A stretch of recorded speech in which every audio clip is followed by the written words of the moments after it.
సూర్య ఉన్నారా? ఎవరన్నా చదివారా? లేదు స్వామి, ఒక క్వశ్చన్ అడిగారు. ఏమిటి క్వశ్చన్? బ్రహ్మముహూర్తం యొక్క ప్రాశస్త్యం ఏంటి అని అడిగారు. బ్రహ్మముహూర్తంలో ఆ కాలం బ్రహ్మముహూర్తం అని ఎందుకు చెప్పారు? పొద్దున్న 4 నుంచి 5:30, 6 గంటలు. సుధారాణి గారు అడిగారు. నమస్తే. వారిని అడగమని చెప్తామండి. అడిగారు కదా, ఎవరంటే నాకు క్వశ్చన్ వచ్చింది కదా, చెప్పావా మరి దానికి? చెప్తున్నా, అయిపోయింది. మీకు రాలేదని చెప్పాను. అదే అయిపోయిందా? సో ఇప్పుడేంటి జరుగుతుంది? చదివితే మీకు సమాధానం తెలుగులో, ఇంగ్లీష్లో చదివితే నువ్వు ఎక్స్ప్లెయిన్ చేయాలి. Swami, Vedanta asked, Swami, while discussing with one of my friends, we were a little confused with the following statement made by you. When man proposes, God disposes. Can you please explain a little as to in what context it is applicable? Adi question, Swami. అంటే question అర్థం ఏంటంటే man proposes, God disposes. మనుషుడు ఒక ప్రయత్నం చేస్తే దాన్ని భగవంతుడు సాగనీయకుండా దాన్ని క్యాన్సిల్ చేస్తాడు అని దాని అర్థం. ఎందుకు ఇలా జరుగుతుంది, ఏమిటి దాని భావం ఏమిటి అని చెప్పండి. Swami replied, whenever man proposes, he will naturally get ego in his mind. ఎప్పుడైనా సరే ఒక పనిని చేయాలని ప్రపోజల్ పెట్టుకున్నప్పుడు మానవుడు అహంకారంతో చేస్తాడు. Proposal without ego is very rare, which is possible only to spiritually ripened people. బాగా ఆధ్యాత్మికంగా బాగా పరిపక్వత చెందినటువంటి వాళ్ళు మాత్రమే అహంకారం లేకుండా ప్రపోజల్ పెడతారు. To remove ego, God disposes the proposal, thereby preaching the man that God is the ultimate authority and not the human being. కాబట్టి భగవంతుడు ఎందుకు వాటిని డిస్పోజ్ చేస్తాడంటే, ఎందుకు దాన్ని చెడగొడతాడంటే, ఈ అహంకారంతో ఈ ప్రపోజల్స్ సాధారణంగా 199 మంది అలాగే పెడుతుంటారు. పెడుతున్నప్పుడు వాటిని డిస్పోజ్ చేస్తాడు, జరగనీయకుండా చూసుకుంటాడు. ఎందుకంటే దానిలో అహంకారం పోగొట్టుకోవడానికి.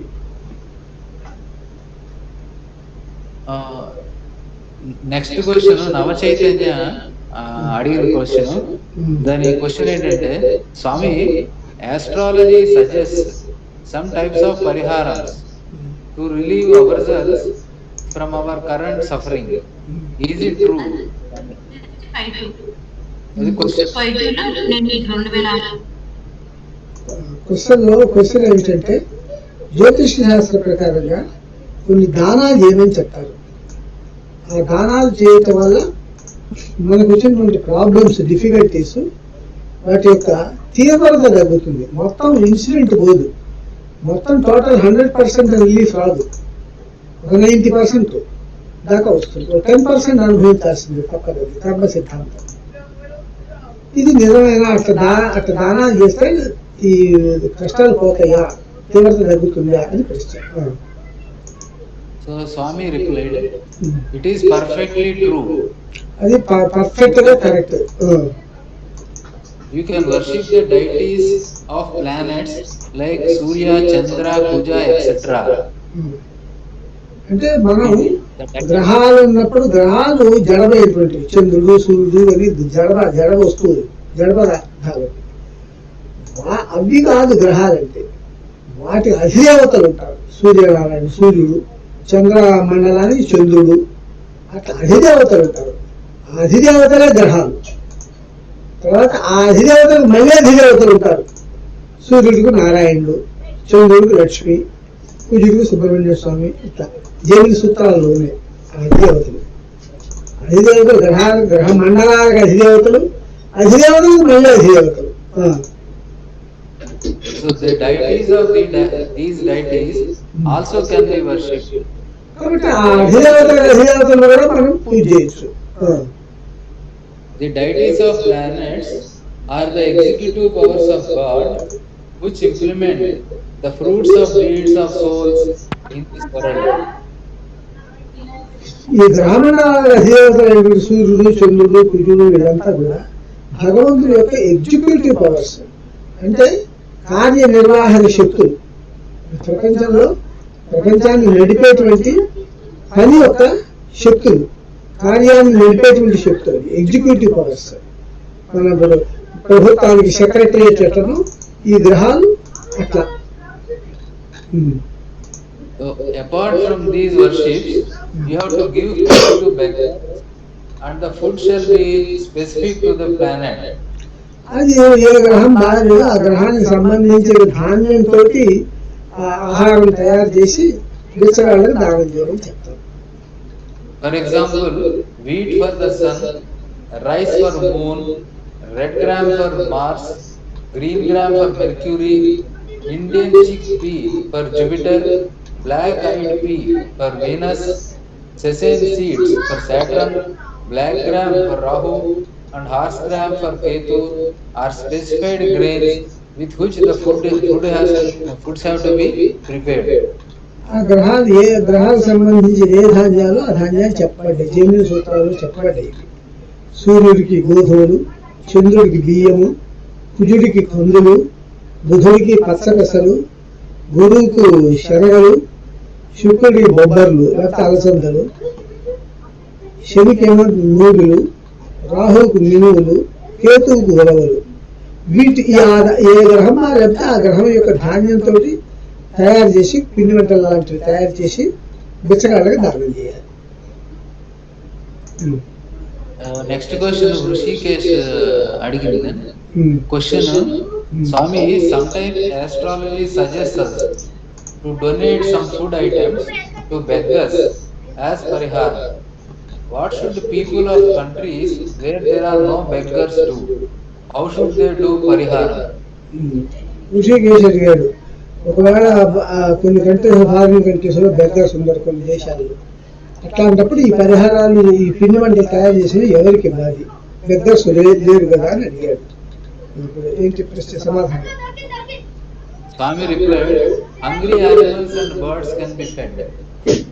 ఆకలితో ఉన్నటువంటి ఈ పశువులు, పక్షులు, కుక్కలు, ఇట్లాంటి పక్షులు, ఆవులు ఇట్లాంటివి వాటికి ఇవి దానం చేయొచ్చు, వాటికి పెట్టచ్చు. నెక్స్ట్ క్వశ్చన్ గణేష్ అడిగింది. When we donate to some beggars, it is also possible that they do sins after gaining energy by eating the food we serve them. Is it right? అడిగిన ప్రశ్న ఏమిటంటే, ఈ ఆహార పదార్థాలు మనం తయారు చేసి దానం చేసినప్పుడు ఆ బెగ్గర్స్ వాటి వల్ల శక్తిని పొంది ఆ శక్తితో కొన్ని పాపాలు చేస్తాడు, అప్పుడు ఏమిటి, అప్పుడు మనకు అది పాపమా పుణ్యమా? So Swami replied, this is the reason that you shall not be hurried in doing donation. కాబట్టి తొందరపడి దానం చేయకూడదు. దానం చేసేటప్పుడు చాలా ఆలోచించాల్సి ఉంటుంది, చాలా విషయాలు విమర్శ చేసుకోవాల్సి ఉంటుంది. ఎందుకంటే దానం సత్పాత్ర దానం సరిగా దానం చేస్తేనేమో పుణ్యఫలం వస్తుంది. సక్రమంగా దానం చేయకపోతే, అయోగ్యుడికి కనుక దానం చేస్తే పుణ్యఫలం రాకపోగా పాపఫలం కూడా వస్తుంది. అందుకని చాలా విమర్శ అవసరం, తొందరపడి దానాలు చేయకూడదు. Generally, we are hasty in doing donation, giving importance to place and time. మనం ఏంటంటే దేశానికి కాలానికి ప్రాధాన్యత ఇచ్చి తొందరపడి దానాలు చేస్తుంటాం. This is Kashi city. Today is Shivratri, and tomorrow we are leaving Kashi, and hence we shall do the donation quickly. మనం ఏంటంటే ఒకరోజు కాశీలో ఉంటాం, ఈ రోజు కాశీ, ఈ రోజు శివరాత్రి రోజు కాశీకి వెళ్ళాం, ఈ రోజు మళ్ళీ కాశీ నుంచి వెళ్ళిపోతున్నాం. కాబట్టి పుణ్యక్షేత్రం మారిపోతుంది. ఇవాళ శివరాత్రి పండగ, మళ్ళీ రేపు శివరాత్రి ఉండదు.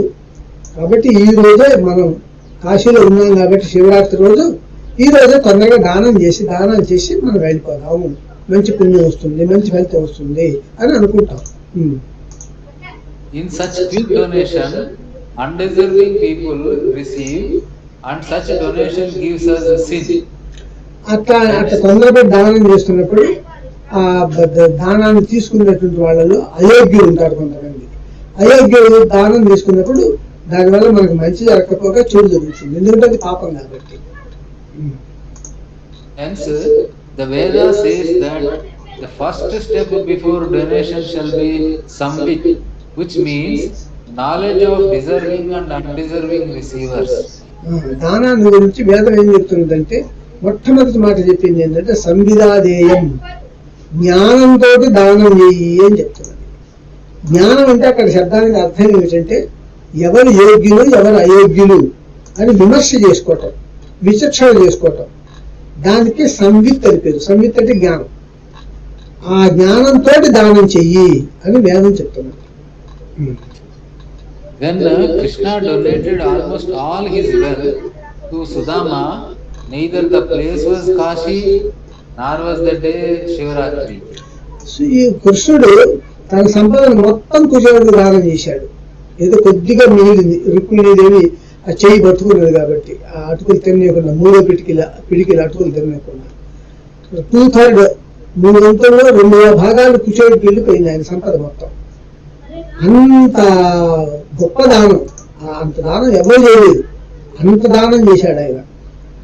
మరి ఆ దానం చేసింది శివరాత్రి కాదు, ఆ దానం చేసినటువంటి ప్లేస్ కాశీ నగరము కాదు. ఆ యోగ్యుడైనటువంటి సుధాముడు కనిపించాడు కాబట్టి దానం చేశాడు. ఆ యోగ్యుడైనటువంటి పాత్రదానం, యోగ్యుడికి దానం చేసినప్పుడు ఆ దానం చేసిన ప్లేసే కాశీ, ఆ రోజే Shivaratri. Sudama is the best receiver because he never aspired even 1 paisa from God Krishna at any time. సుధాముడికి కుచేరుడికి యోగ్యతలు ఏమిటంటే వేదం 2 యోగ్యతలు చెప్తుంది. శ్రోత్రేశ అకామహతస్యాది, వాడు బ్రహ్మజ్ఞాన సంపన్నుడై ఉండాలి. సుధాముడు కుచేరుడు మంచి బ్రహ్మజ్ఞానం తెలిసిన వాడు, కృష్ణుని భగవంతుడిగా గుర్తించినటువంటి వాడు, వర్తమాన నరావతారాన్ని గుర్తించిన వాడు, ఎప్పుడు కృష్ణనామాన్ని జపం చేసేటువంటి వాడు. కాబట్టి బ్రహ్మజ్ఞానం కుచేరుడికి పూర్తిగా ఉంది కాబట్టి అది ఒక క్వాలిఫికేషన్ చెప్తుంది వేదం. 2వ క్వాలిఫికేషన్ చెప్తుంటే అకామహతస్య, అవతల వాడి సొమ్మును ఏమాత్రం కూడా ఆశించదు. ఏమాత్రం ఆశించినా వాడి పాత్ర యొక్క యోగ్యత పోతుంది. ఈ 2 కుచేరుడికి ఉన్నాయి. కుచేరుడు ఎప్పుడు కృష్ణుడి దగ్గర నుంచి ఏదో ఇస్తాడు, కృష్ణుడు ఏదో దగ్గర సంపాదించుకొని వెళ్దాము అనేటువంటి ఆలోచన ఎప్పుడూ లేదు. ఆయన కృష్ణుడిని చూడాలని వచ్చాడు, తన బాల్య స్నేహితుడు, నరావతారం, భగవంతుడు కాబట్టి చూడటానికి వచ్చాడు. చూడటానికి వచ్చి తన ఇంట్లో 10 రోజుల నుంచి తినడానికి లేకపోయినా అక్కడ అప్పు చేసి అటుకులు తీసుకొని వచ్చాడు. కాబట్టి ఆ కుచేరుడికి ఆయన ఏమి ఇవ్వకుండా పంపించినా కూడా దారిలో కూడా ఒక్క క్షణం కూడా దుంపగా ఇంత నా పరిస్థితి చూశాడు కదా, అవి కాళ్ళు కడిగేటప్పుడు ఆ కాళ్ళలో ముందు కూర్చుని చెప్పులు లేకుండా వచ్చాడు. చెప్పులు కొనుక్కోవడానికి డబ్బులు లేవు అతని దగ్గర. అటువంటి అవస్థ చూసి కూడా ఏమి ఇవ్వకుండా, ఒక్క పైసా కూడా ఇవ్వకుండా ఆయనకు పంపించేశాడు కృష్ణుడు. దాంట్లో మనం ఎవరం కుచేరుడు స్థానంలో ఉన్నా కూడా దుంపగా నా పరిస్థితి చూశాడు కదా, ఒక్క 10 రూపాయలైనా ఇచ్చి చెప్పులు కొనుక్కోమని అనొచ్చు కదా అని తిట్టుకుంటాం. డెఫినెట్ గా అనుకుంటాం, ఎవరైనా అనుకుంటాం. కుచేరుడు ఒక్కడే అనుకున్నట్టు. అదే అతని యోగ్యత. అంటే కృష్ణుడి దగ్గర నుంచి కృష్ణుడి సొమ్ముని ఏమి ఆశించలేదు. ఇదివరకు అసలు ఆ దారిద్ర్యం ఎందుకు వచ్చిందంటే భగవంతుడి యొక్క సొమ్ముని ఆశించాడు కాబట్టి ఆ దారిద్ర్యం వచ్చింది. వెనక ఆశ్రమంలో ఉన్నప్పుడు గురుభక్తి శనగలు ఇచ్చి పంపిస్తుంది, కుచేరుడికి ఇచ్చి పంపిస్తుంది. సగం నుదిని సగం కృష్ణుడికి ఇవ్వమని. ఈ కుచేరుడు మొత్తం తినేస్తాడు, కృష్ణుడి భాగం కూడా తనే తినేస్తాడు. కాబట్టి ఆ సొమ్ము భగవంతుడి సొమ్ము కాజేశాడు కాబట్టి దరిద్రం, అంత విపరీతమైన దరిద్రం వచ్చింది. మరి అటువంటి వాడు తన తప్పు తెలుసుకొని పశ్చాత్తాపడి రిఫార్మేషన్, పరివర్తనం చెందాడు. పూర్తి పరివర్తన చెందాడు. ఎంత పరివర్తన చెందాడంటే అంత దారిద్ర్యంలో ఉన్నా కూడా కృష్ణుడి దగ్గరికి పోయినా కూడా అంత శ్రీమంతుడైనా కూడా కృష్ణుడిని ఒక్కటి అడగలేదు, ఒక పైసా అడగలేదు, ఒక పైసా మనసులో కూడా ఆశించలేదు. అది కుచేరుడికి యోగ్యత. పాత్ర యోగ్యత ప్రధానం, దేశము కాలము కాదు. ఏ క్షేత్రంలో చేసామా దానం, ఏ పండగ రోజు ఏ తీసుకో చేసామా, ఏ సందర్భంగా మనం చేసామా, అవన్నీ ప్రధానం కాదు. ప్రధానం ఏమిటంటే నువ్వు దానం చేసేటువంటి ప్రతిగ్రహీత, దానం తీసుకున్నటువంటి వాడిలో యోగ్యత ఉందా లేదా. యోగ్యత ఉంటే నీకు పూర్ణమైనటువంటి సత్ఫలితం వస్తుంది, పుణ్య ఫలితం వస్తుంది. యోగ్యత లేకపోతే పాప ఫలితం వస్తుంది. కాబట్టి కుచేరుడంత యోగ్యుడు అసలు ఎక్కడ సృష్టిలో ఉన్నాడు, అంత యోగ్యతను సంపాదించాడు. కాబట్టి కుచేరుడికి సమస్త ఆ మూడవ పీటికి అటుకులు చెందకుండా అనుకుని కనుక అడ్డుపడకపోయేటైతే కృష్ణుడి సంపాదన మొత్తం కుచేరుడికి పోయేది. కృష్ణుడు కుచేరుడు అయ్యేవాడు. కాబట్టి అంత దానం అసంభవం, ఎవరు చేయలేరు. అంత దానం కృష్ణుడు చేశాడు. చేసినప్పుడు మరి చేసిన ద్వారకా నగరంలో చేశాడు. ఆ పిడికలు అటుకులు తిన్నప్పుడే అక్కడికి సంపద ఎండిపోయింది. ద్వారకా నగరం అది. అదే పండగ కాదు, శివరాత్రి కాదు, ఇంకో పండగ కాదు. కాబట్టి దేశానికి కాలానికి ప్రాధాన్యత లేదు. నువ్వు దానం చేసినటువంటి వాడికి యోగ్యత ఉందా లేదా. అందులో ఒక యోగ్యత ఏమిటి, నువ్వు ఎవరికైతే దానం చేస్తున్నావో వాడు నీ సొమ్మును ఒక్క పైసా కూడా ఆశించకూడదు. అది ఒక యోగ్యత. కుచేరుడు ఆశించలేదు, కృష్ణుడు యొక్క సొమ్మును ఏమీ ఆశించలేదు. తను నచ్చిన అటుకులు ఇచ్చాడు, బహుమతిగా ఎంత తిరిగి వచ్చేసేసాడు.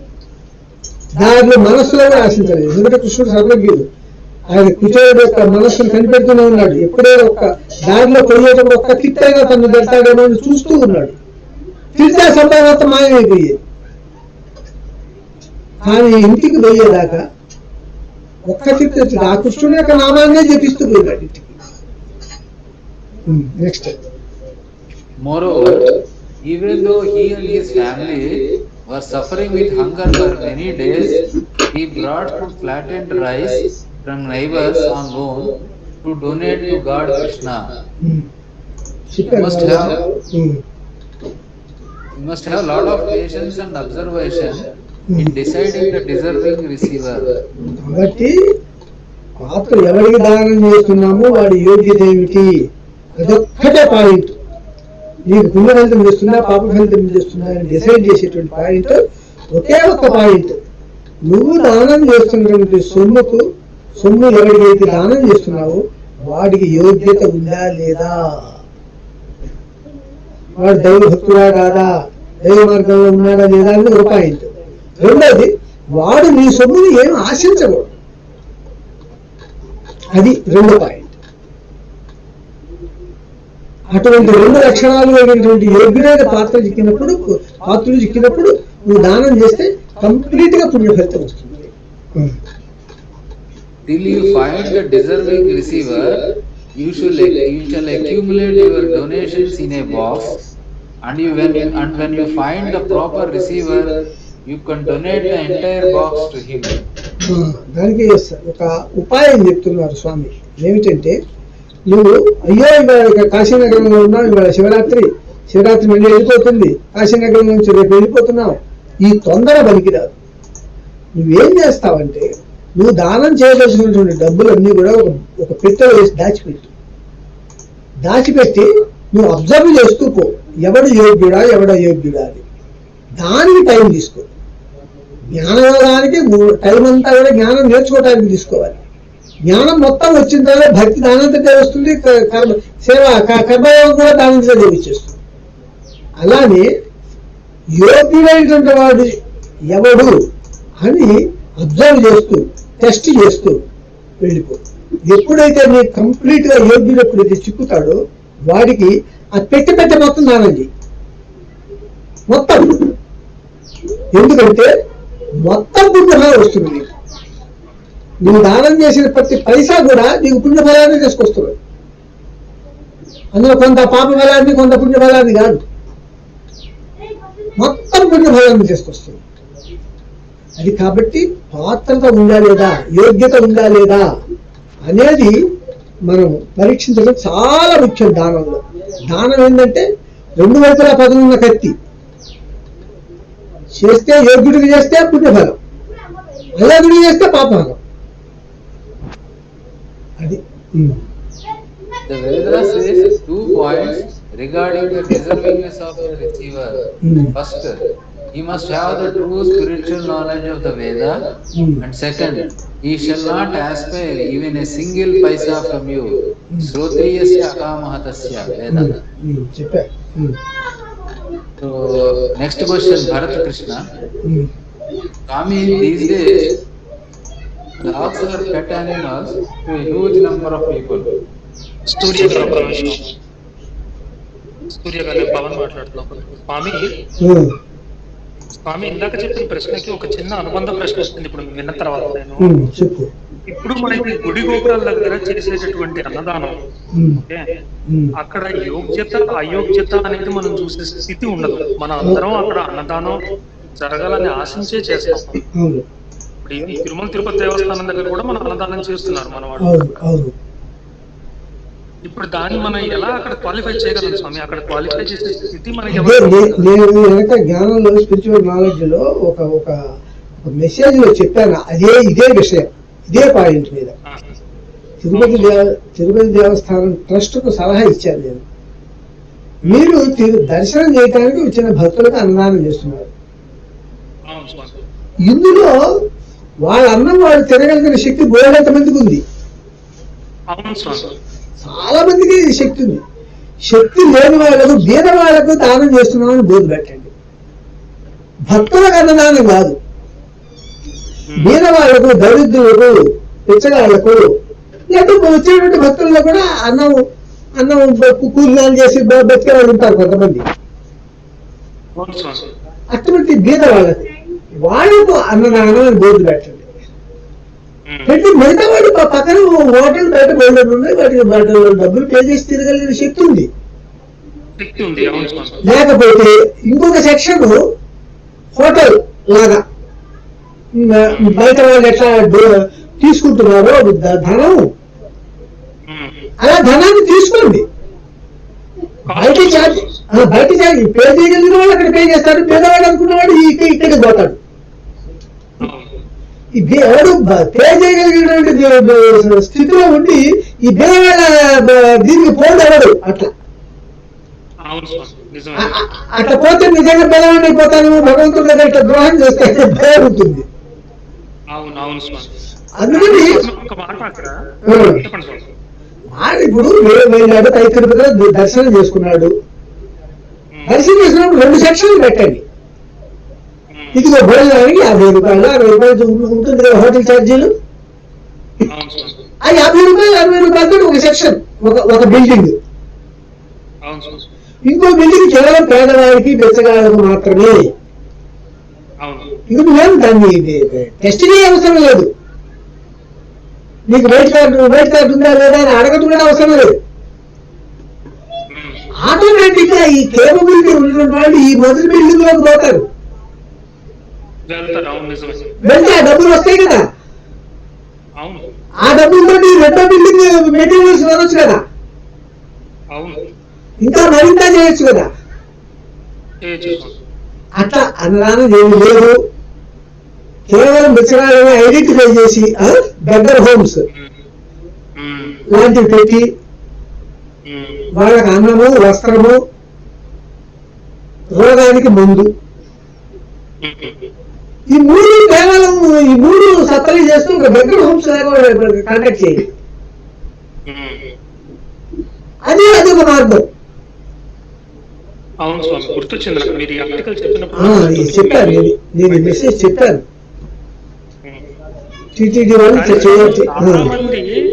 అక్కడికి నేను వెళ్ళినా కూడా నేను బయట కొనగలిగే స్తోమతుండి బయట 4 రోజులు ఉంటే 300 రోజులు బయట తింటాను. ఒక్క పూట అయినా కనీసం అక్కడికి వెళ్ళి ఎందుకు తింటాను అని అంటే అది ప్రసాదం కింద భావించి వెళ్ళి తినే ఆ భావన నువ్వు కలగజేశావు అనవసరంగా. అడ్మినిస్ట్రేషన్ ఫాల్ట్ అది.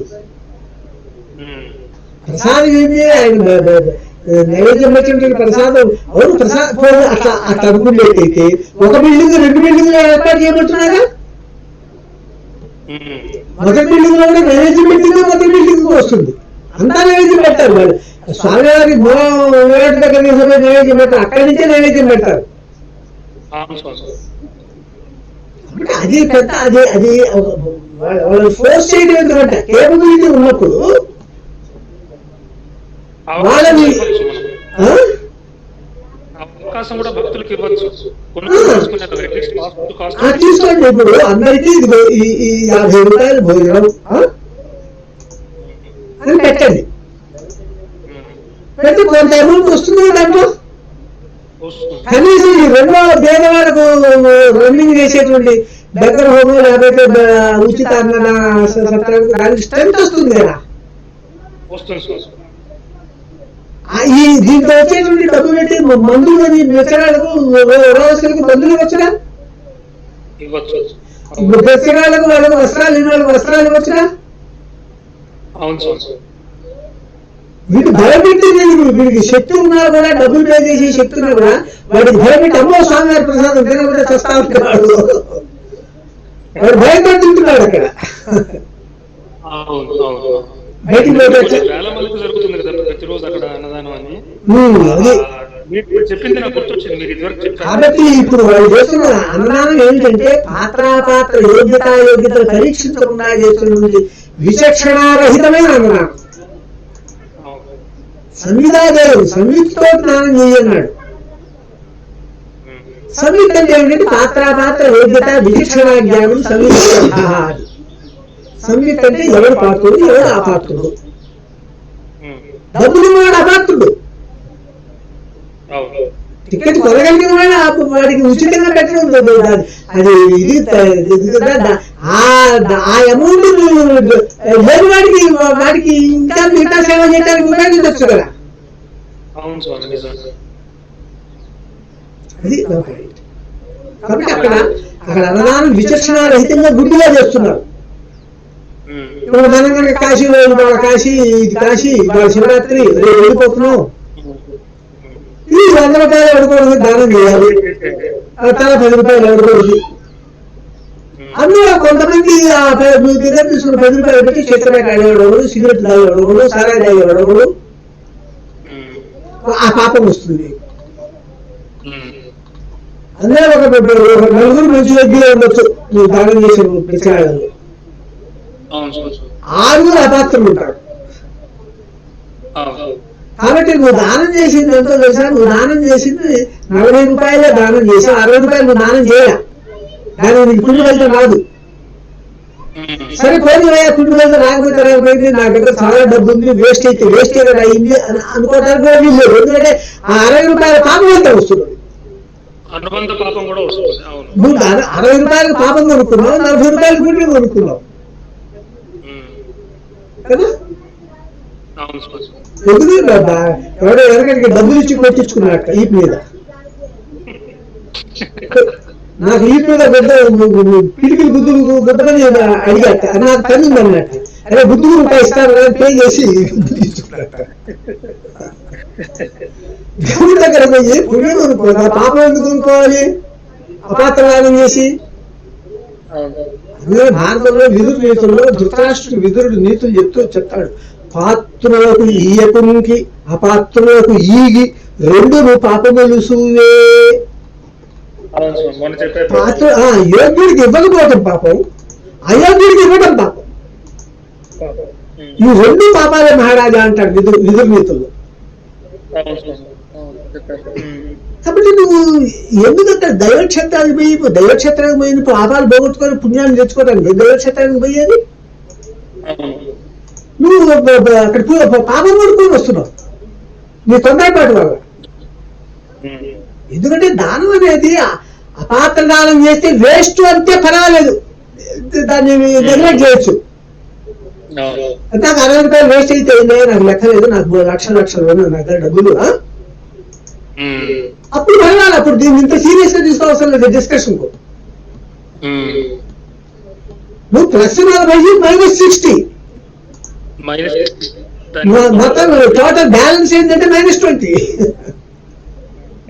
అట్లా కూడా జరగదు. ఎందుకంటే తెలుసా, పాప వెళ్తే పుణ్య వెళ్తే ఒకటి కూడా క్యాన్సిల్ చేయదు. పుణ్య ఫలం విధిగా అనుభవించాల్సిందే, పాప ఫలితం విధిగా అనుభవించాల్సిందే. కాబట్టి ఎందుకు అనవసరంగా నువ్వు అక్కడ పోయి విచక్షణ జ్ఞానాన్ని పోగొట్టుకొని వాళ్ళంటే ఏదో పెద్ద సంస్థ, ఇదంతా కుదరదు, ఇదంతా అడ్మినిస్ట్రేషన్, ఇదంతా చికాకు, మళ్ళీ అనవసరంగా మా టీటీడీ ట్రస్ట్ బోర్డుకి తలకాయ నొప్పి వాళ్ళు బద్దగిస్తే నువ్వు ఇండివిజువల్గా చేయాల్సింది. మన ప్రయత్నం మనం సరిగా ఇండివిజువల్గా నీకు చేసుకోవచ్చు, సౌకర్యం కదా. 100 రూపాయలు తండ్రి దానం చేయి. నీకు ఎవరన్నా పాత్రుడు చిక్కితే 100 రూపాయలు దానం చేయమంటున్నా. నేను నా లైఫ్ లో చేసిన ఒకే ఒక్క దానం తెలుసా, కాశీలో శివరాత్రి రోజు వెళ్ళా, లోపలికి వెళ్ళి అభిషేకం చేశాను, మహాన్యాసపూర్వక రుద్రాభిషేకం చేశాను. ఆ రోజు బయటికి వచ్చాను. అప్పుడు చాలా కాశీతో అలహాబాద్ నుంచి వచ్చాను కాశీకి. 2.5 రూపాయలు రైల్వే టికెట్. నా దగ్గర ఆ రోజు జేఎస్ఆర్ ఫెలోషిప్ రీసెర్చ్ చేస్తున్నాను, పిహెచ్డి చేస్తున్నాను. ఆ రోజే నాకు మంత్లీ వస్తుంది స్కాలర్షిప్ 300 రూపాయలు. 300 రూపాయలు జేబులో పెట్టుకొని వచ్చా. అభిషేకం చేసిన తర్వాత బయటకు వస్తే ఒక అతను ఒక ముసలి అతను కూర్చుని బెచ్చగాడి ముందు గోనె పట్టాలంటే దీపపరిచి భగవద్గీత పఠనం చేస్తున్నాడు. భగవద్గీత పఠనం చేస్తే నేను అక్కడ పోయి వాడి దగ్గర కూర్చున్నా. అంతా చిల్లర డబ్బులు వేసిపోతున్నారు. ఆ పట్టాలలో చిల్లర డబ్బులు ఉన్నాయి. వాడి దగ్గర ఈ ఆకు దొంగతోటి ఉన్నట్టు దాంట్లో ఆలు సబ్జీలు, ఇంకో పూరీలు ఉన్నాయి. అంటే అప్పుడే 1 గంట అయింది కాబట్టి వాడు అప్పుడే ఆహారం విన్నాను, కొంత డబ్బులతో కొనుక్కొని వచ్చుకొని అక్కడ పెట్టుకున్నాడు, మూతలు పెట్టుకున్నాడు. సరే, ఈ భగవద్గీత చదువుతున్నాడే ఏమాత్రం అర్థం చేసుకున్నాడో చూద్దామని నేను ఇక్కడ కూర్చొని భూక్ లగి హే అన్న, బాగా ఆకలిగా ఉంది అన్న. ఆ 2 దొంగలు చూపించి తీసుకొని కావు అన్నాడు. శుభ్రంగా తినేసి ఇంకా కాసేపు కూర్చున్నాడు. తిన్నాడు కదా, ఏదో డబ్బులు ఇచ్చిపోయినాడు. నాది కూడా అందరూ డబ్బులు వేస్తున్నారు కదా, నువ్వు కూడా కొంత డబ్బులు ఇయ్యి, పైగా నువ్వు పూరీలు అవి కూడా తిన్నావు కదా నా సొమ్ము అని అడుగుతాడేమో కొంచెంసేపు వెయిట్ చేశా. అడగల. అక్కడి నుంచి వదిలిపెట్టేసేసి వెళ్ళిపోయినా, జనాల్లో కలిసి వెళ్ళిపోయినా. అంటే అప్పుడైనా ఎమ్మెల్యే వస్తాడేమో చూస్తూ, నువ్వు నాకు డబ్బు చేయకపోతే నా డబ్బు పెట్టి కొనుక్కుని తినేసేసి వెళ్ళిపోతున్నావే అని ఎమ్మెల్యే పడతాడేమో అని చూసా. ఎమ్మెల్యే వాడ మన గురించి పట్టించుకోవాలి అసలు. అప్పుడు వెనక్కి వచ్చి ఆ జేబులో ఉన్న 300 రూపాయలు వాడికి ఇచ్చి సాష్టాంగ నమస్కారం చేసి వచ్చా.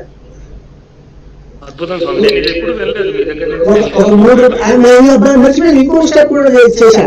తిన్న తర్వాత నేను అలహాబాద్కి పోవాలి, ఛార్జీ డబ్బులు లేవు అన్నా. ఆ మొత్తం పడిన చిల్లరంతా లెక్క పెట్టి 3 రూపాయలు ఉన్నాయి. 3 రూపాయలు ఇచ్చేసాడు నాకు.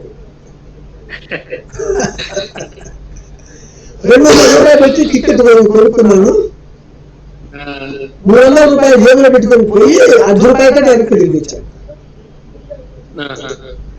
నా జీవితంలో నేను చేసిన దానం అదొక్కటి.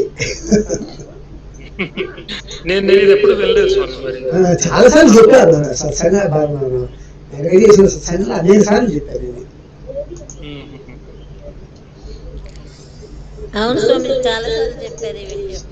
చెప్పాను. స్వామి మీకు విషయం ఏంటంటే, మిమ్మల్ని నేను ఒకసారి కలిసినప్పుడు నేను ఎవరికైనా దానం చేద్దామని ఎవరికైనా అర్హత ఉన్న వాళ్ళు చూసి చూద్దామని చూస్తుంటే ప్రపంచం మొత్తం మళ్ళీ నేనే కనపడుతున్నాను అన్నారు. అంటే మీరు దానం చేసిన వాళ్ళు కూడా మీరే ఉండొచ్చు.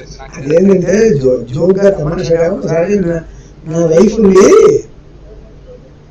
మీ భక్తులు మీకు ఇన్ని గురుదక్షిణలు ఇస్తున్నారే, హలో, వాళ్ళకి ఏమి ఇవ్వరు ఎందుకు, ఏమి బట్టలు గిట్టలు అట్లాంటివి పెట్టరు ఎందుకు మీరు అని అడిగింది. నేను అన్నాను, వాళ్ళు మళ్ళీ తిరిగి కోరి నాకు ఇవ్వడం లేదు, వాళ్ళు దేనికోసం ఇస్తున్నారు అది నేను ఇస్తున్నాను. వాళ్ళు మళ్ళీ తిరిగి వాళ్ళ పెళ్లిలో మనం వెళ్ళి చెంబు చదివించాం, మన పెళ్లిలో వాళ్ళు వెళ్ళి కుండి చదివించారు, అది లెక్క చూసుకోలేదు. వాళ్ళు ఆ లెక్కలో చదివింపుల లెక్కలో ఇవ్వటం లేదు నాకు, ఏదో దత్తుడికి ఇస్తున్నాం అనేటువంటి భావంతో గురుదక్షిణగా ఇస్తున్నారు. వాళ్ళు ఏది కోరి ఇచ్చారో ఆ కోరిక నేను ఇస్తాను, తప్పకుండా ఇస్తూనే ఉన్నాను. కాబట్టి ఈ యాంగిల్ తోటి వాళ్ళు చేయటం ఏంటంటే ఈ యాంగిల్ రెస్పాన్స్ పెడతాను. వాళ్ళు ఏ యాంగిల్ తోటి చేస్తున్నారో ఆ యాంగిల్ లో రెస్పాన్స్ ఇస్తూనే ఉన్నాను అని చెప్పారు. ఈ కబుర్లో మీరు చెప్పకండి, మీ దగ్గర పిసినారు చాలా ఉంది కాబట్టి అని నాకు నీతి బోధన చేసింది. ఎవరికైనా సరే దానం చేస్తేనే మనకు మళ్ళీ వస్తుంది, ఎక్కడ జన్మలో దానం చేసినా మనకి ఈ జన్మలో వస్తుంది అంటారు. మనం ఈ జన్మలో దానం చేస్తే వచ్చే జన్మలో వస్తుంది అని మళ్ళీ బోధ చేసింది. అప్పుడు నేను చెప్పాను, దానం చేయాలంటే ముందు సంవిధానం, దేశే కాలేజీ పాత్ర తద్దానం సాక్షిగా, దేశము కాలము పాత్రం ఈ మూడు ప్రధాన విషయాలు అన్నాడు. కానీ దేశకాలాల కంటే పాత్ర ప్రధానం, దేశకాలం లెక్కలేదు, పాత్ర యోగ్యత ప్రధానం. పాత్ర యోగ్యత 2 లక్షణాలు చెప్పారు. నేను విశ్వోత్తేసి అకామహతస్యాలి, వాడు స్వచ్ఛమైనటువంటి బ్రహ్మజ్ఞానం కలిగి ఉండాలి, వేదార్థం తెలిసి ఉండాలి. తర్వాత ఎవరి సొమ్మును ఆశించకూడదు. ఇది ఈ 2 లక్షణాలు కలిగిన వాడే మంచి యోగ్యుడు, యోగ్యత యొక్క క్లైమాక్స్ ఇదే అని వేదం చెప్తాడు. ఈ 2 లక్షణాలు కలిగిన వాడికి ఎవరికైనా దానం చేద్దాం, నేను 3వ దృష్టితో కూడా 3వ నేత్రంతో కూడా 3 లోకాలు ఎత్తానే, అటువంటి లక్షణాలు ఎవడున్నాయంటే నేనే కనిపిస్తున్నాను. అప్పుడేంటంటే కుడి చేతులోంచి డబ్బులు తీసి ఎడమ నేనే పెట్టుకోవాల్సి ఉంటుంది, దానం కదా. జోగా తమాషాగా కానీ ఒకటి మాత్రం వాస్తవం స్వామి, ఈ వాస్తవం ఏంటంటే మీరు మాకు చెప్పేటటువంటి జ్ఞానం, ఇచ్చే జ్ఞాన దానం ఏదైతే ఉందో అది రూపాయలతో అయితే కొనుక్కునేది కాదు స్వామి, అది ఎక్కడ దొరకదు. అది ఊరికే ముఖ్యస్థుతి కోసం చెప్పేది కాదు. ఈ విషయం ఇట్లా కూర్చోబెట్టి చిన్నపిల్లలకి చెప్పినట్టు చెప్పి ఒక్కొక్క మెట్టు ఎక్కించడం అనేది ఈ దానం వెలకట్టలేదు. నా జ్ఞానంలో ప్రధానమైన లక్షణం ఏంటో తెలుసా? వేదం ఏం చెప్తుంది? సత్యం జ్ఞానం అనంతం బ్రహ్మ అని చెప్తుంది. సత్యం ఉండాలి, జ్ఞానంలో సత్యం ఉండాలి. సత్యం ఎప్పుడు కూడా హార్ష్ గా ఉంటుంది, ఎదుటి వాళ్ళకి మనసు బాధేస్తుంది. అది బాధేయకుండా వీలైనంత వరకు దాన్ని కాస్త స్వీట్ ఆయింట్మెంట్ పూసి చెప్పచ్చు, కానీ సత్యాన్ని మార్చకూడదు, అసత్యాన్ని చెప్పకూడదు. అది సత్య జ్ఞానం అనంతం బ్రహ్మ, అది చాలా ప్రధానమైన లక్షణం. ఇది చెప్తే అవతల వాళ్ళు మిస్అండర్స్టాండ్ చేసుకుంటారేమో. కర్మఫలత్యాగం ఉంది, తర్వాత ఏ యోగ్యుడు అంటే నరావతారం తెలుస్తుంది. తత్పురుష మదర్పణం, నాకు దానం చెయ్యి, ఆ ఫలాన్ని నాకు దానం చెయ్యి అని భగవద్గీత చెప్తున్నాడు కృష్ణుడు. ఈ 2 కాన్సెప్ట్లు జాయిన్ చేస్తే కొందరు సత్యనారాయణ గారు అన్నట్టు 10 కూడా ఉన్నాడు. అప్పుడు ఏమంటే జ్ఞానం అంతా వీడిగా వస్తున్నది అన్నాడు. నేనన్నాను ఈ మాట కూడా గుర్తుంది నాకు ఇదివరకు చెప్పారు. నేనన్నాను నా మీదకి వస్తుందా ఎవరి మీదకి వస్తుందా అనే ఉద్దేశంతో మీద నేను చెప్తున్నటువంటి ప్రతి మాటకు ప్రమాణం ఇస్తున్నానా లేదా వేదంలో నుంచి గీతలో నుంచి. అవును. అది నా మీదకి వస్తే నేనేం చేయాలి? అది నా తప్పు కాదు. నా మీదకి రాకుండా నీ మీదకి వచ్చేట జ్ఞానాన్ని అప్పుడు ఎట్లా మార్చాలంటే, ఎవరు నరావతారం అంటే ఎవరైతే ఒక ఇంజనీరింగ్ కాలేజీని నదీ తీరంలో పెడతారో అటువంటి వాడు నరావతారం అని చెప్పాలి. అప్పుడు కోనేరు సత్యనారాయణ అవుతాడు. సత్యనారాయణతో మాట్లాడింది సత్యనారాయణతో అది అట్లా చెప్పని చెప్దాం అనుకున్నాను. శివవతారాన్ని ఎందుకు బాధ పెట్టడం ఎందుకు అనుకుంటారు. దాన్ని ప్రామాణ్యం ఇవ్వాలి. నేను వేదంలో నుంచి గీతల నుంచి ప్రమాణం చూపించాలి కదా. ఇప్పుడు యోగిత వడ అంటే బ్రహ్మజ్ఞాన సంపన్నుడు, శ్రోత్రేసిత, శృతి యొక్క అర్థం తెలిసిన వాడు శ్రోత్రుడు, శృతిరర్థ జ్ఞాత శ్రోత్రియ. శృతి యొక్క అర్థములు సత్యమైన జ్ఞానాన్ని తెలుసుకున్నటువంటి వేద జ్ఞానం, సత్యమైనటువంటి జ్ఞానాన్ని తెలుసుకున్నవాడు శ్రోత్రుడు. మరి అది దాని ప్రమాణం ఉంది అక్కడ. తర్వాత ఎవరి సొమ్మును ఆశించని వాడు, నేను ఎవ్వరి సొమ్మును ఆశించనేటువంటి విషయం పని కూడా స్పష్టంగా తెలుసు. మనస్సులో ఎప్పుడు ఎవ్వరిది ఒక్క పైసా కూడా నేను ఆశించను. తర్వాత స్వామిని తర్వాత ఒక ప్రార్థన కూడా చేశా.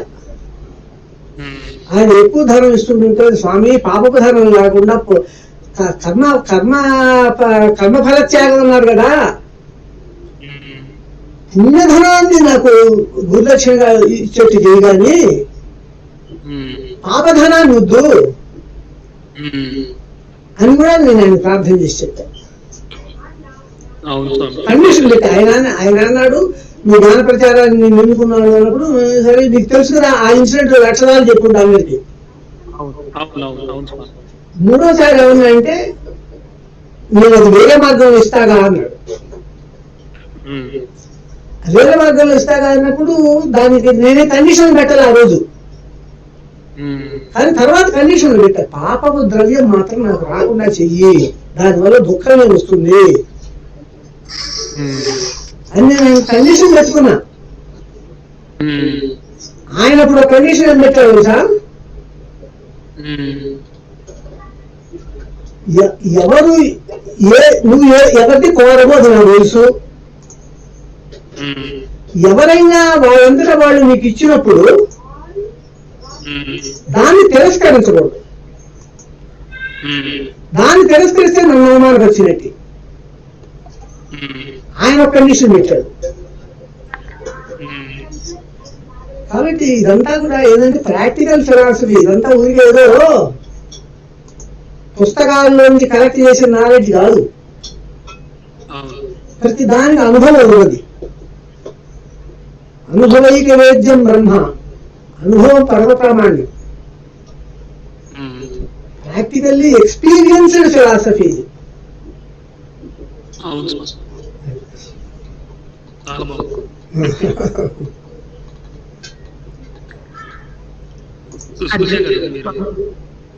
స్వామి చెప్పు స్వామి, నాకు చిన్న డౌట్. స్వామి, ఇప్పుడు తల్లిదండ్రులు వాళ్ళ పిల్లల కోసం చాలా డబ్బులు కూడబెడతారు కదా స్వామి, దాన ధర్మాలు కూడా ఏమి చేయకుండా. అదే వాళ్ళకి పుట్టిన పిల్లలకి కొంచెం జ్ఞానం పట్ల ఆసక్తి కలిగి అప్పుడు ఎలా దానం చేయాలి, ఏంటో ఎలా చేయాలి అన్ని తెలిస్తే ఆ తల్లిదండ్రులకి డబ్బు ఏదైతే ఇస్తారో వాళ్ళ ధనాంతరం అది అలా దానం చేస్తే తల్లిదండ్రులకి ఏదైనా ఉపయోగం అంటే సద్గతులు కలిగే అవకాశాలు ఉన్నాయా? తప్పకుండా. పుణ్యము 7 తరాలు అటు 7 తరాలు వెనక్కు పాకుతుంది. పుణ్యఫలం అనేటువంటిది చాలా విశేషమైన మహిమ కలిగింది. 7 తరాలు వెనక 7 తరాలు రాబోయే 7 తరాలు తరిస్తారు అని.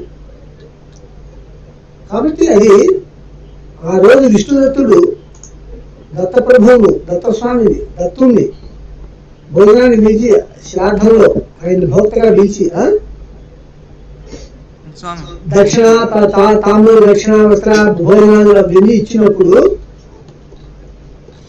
పక్కన ఉన్నటువంటి అగ్నిదేవుడు సూర్యదేవుడు మిగతా ఇద్దరు భక్తులు వస్తారు.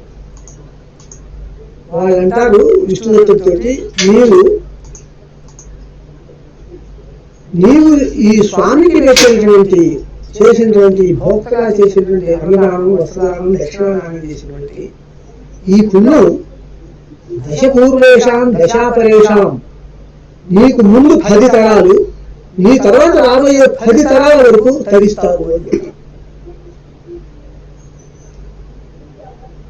కాబట్టి దానము పుణ్యమైన పాత్రదానం యొక్క ఫలితం అది. అపాత్రదానం అట్టనే వెనక 10 తరాలను రాబోయే 10 తరాలను నాశనం చేస్తుంది. Same opposite, same thing. 100 + 100 plus minus అయితే -100 కదా. అవును స్వామి. సో అది ఆ పాత్రదానంలో చాలా గొప్ప విశేషం.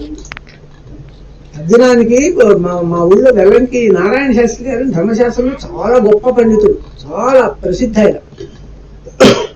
ఆయన ఒకసారి మా పెదనాన్నతోటి చెప్తున్నప్పుడు నేను విన్నా. ఒక చిన్న పిల్లవాడి, ఒరే సరి అయినటువంటి యోగ్యులైన భోక్తలు కనుక దొరకపోతే 4 రోజులు ఆర్థికాన్ని వెనక్కి జరిపి పెట్టరా అని ఉందిరా ధర్మశాస్త్రంలో. యోగ్యుడైన భోక్త ప్రధానము. తొందరపడి మా నాయన పలానా శుద్ధ విధి అశుద్ధ విధి రోజు పెట్టాలి అని తొందరపడబాకు. విధి దగ్గర తదియే సవితి పంచమి షష్ఠి సప్తమి ఎట్లయినా పడాలా, 4 రోజులు తోసుపోయినా సరే. యోగ్యులైన వాడు కనుక చెక్కకపోతే తద్దినం ఆపరా అన్నాడు. ఆపి 4 రోజుల తర్వాత పెట్టాలన్నాడు. ఎందుకంటే నువ్వు పుణ్యకర్మ చేస్తే వచ్చే పుణ్యఫలం ఆ జీవుడికి చెందినప్పుడు చెందటం నువ్వు ఆ రోజు చేయాలని ఉంది. ఏ రోజు చూసినా పుణ్యఫలం ఆ జీవుడికి చెందుతుంది కదా. హలో, వింటున్నావా? వింటున్నాను స్వామి. ఆ తద్దినాన్ని పోస్ట్ పోన్ చేయటం కూడా ఉంది. సూర్యగ్రహణం వచ్చింది అనుకో, చంద్రగ్రహణం వచ్చింది, ఆ రోజు తద్దినం పెట్టకూడదు, మరుసటి రోజు పెట్టాలి.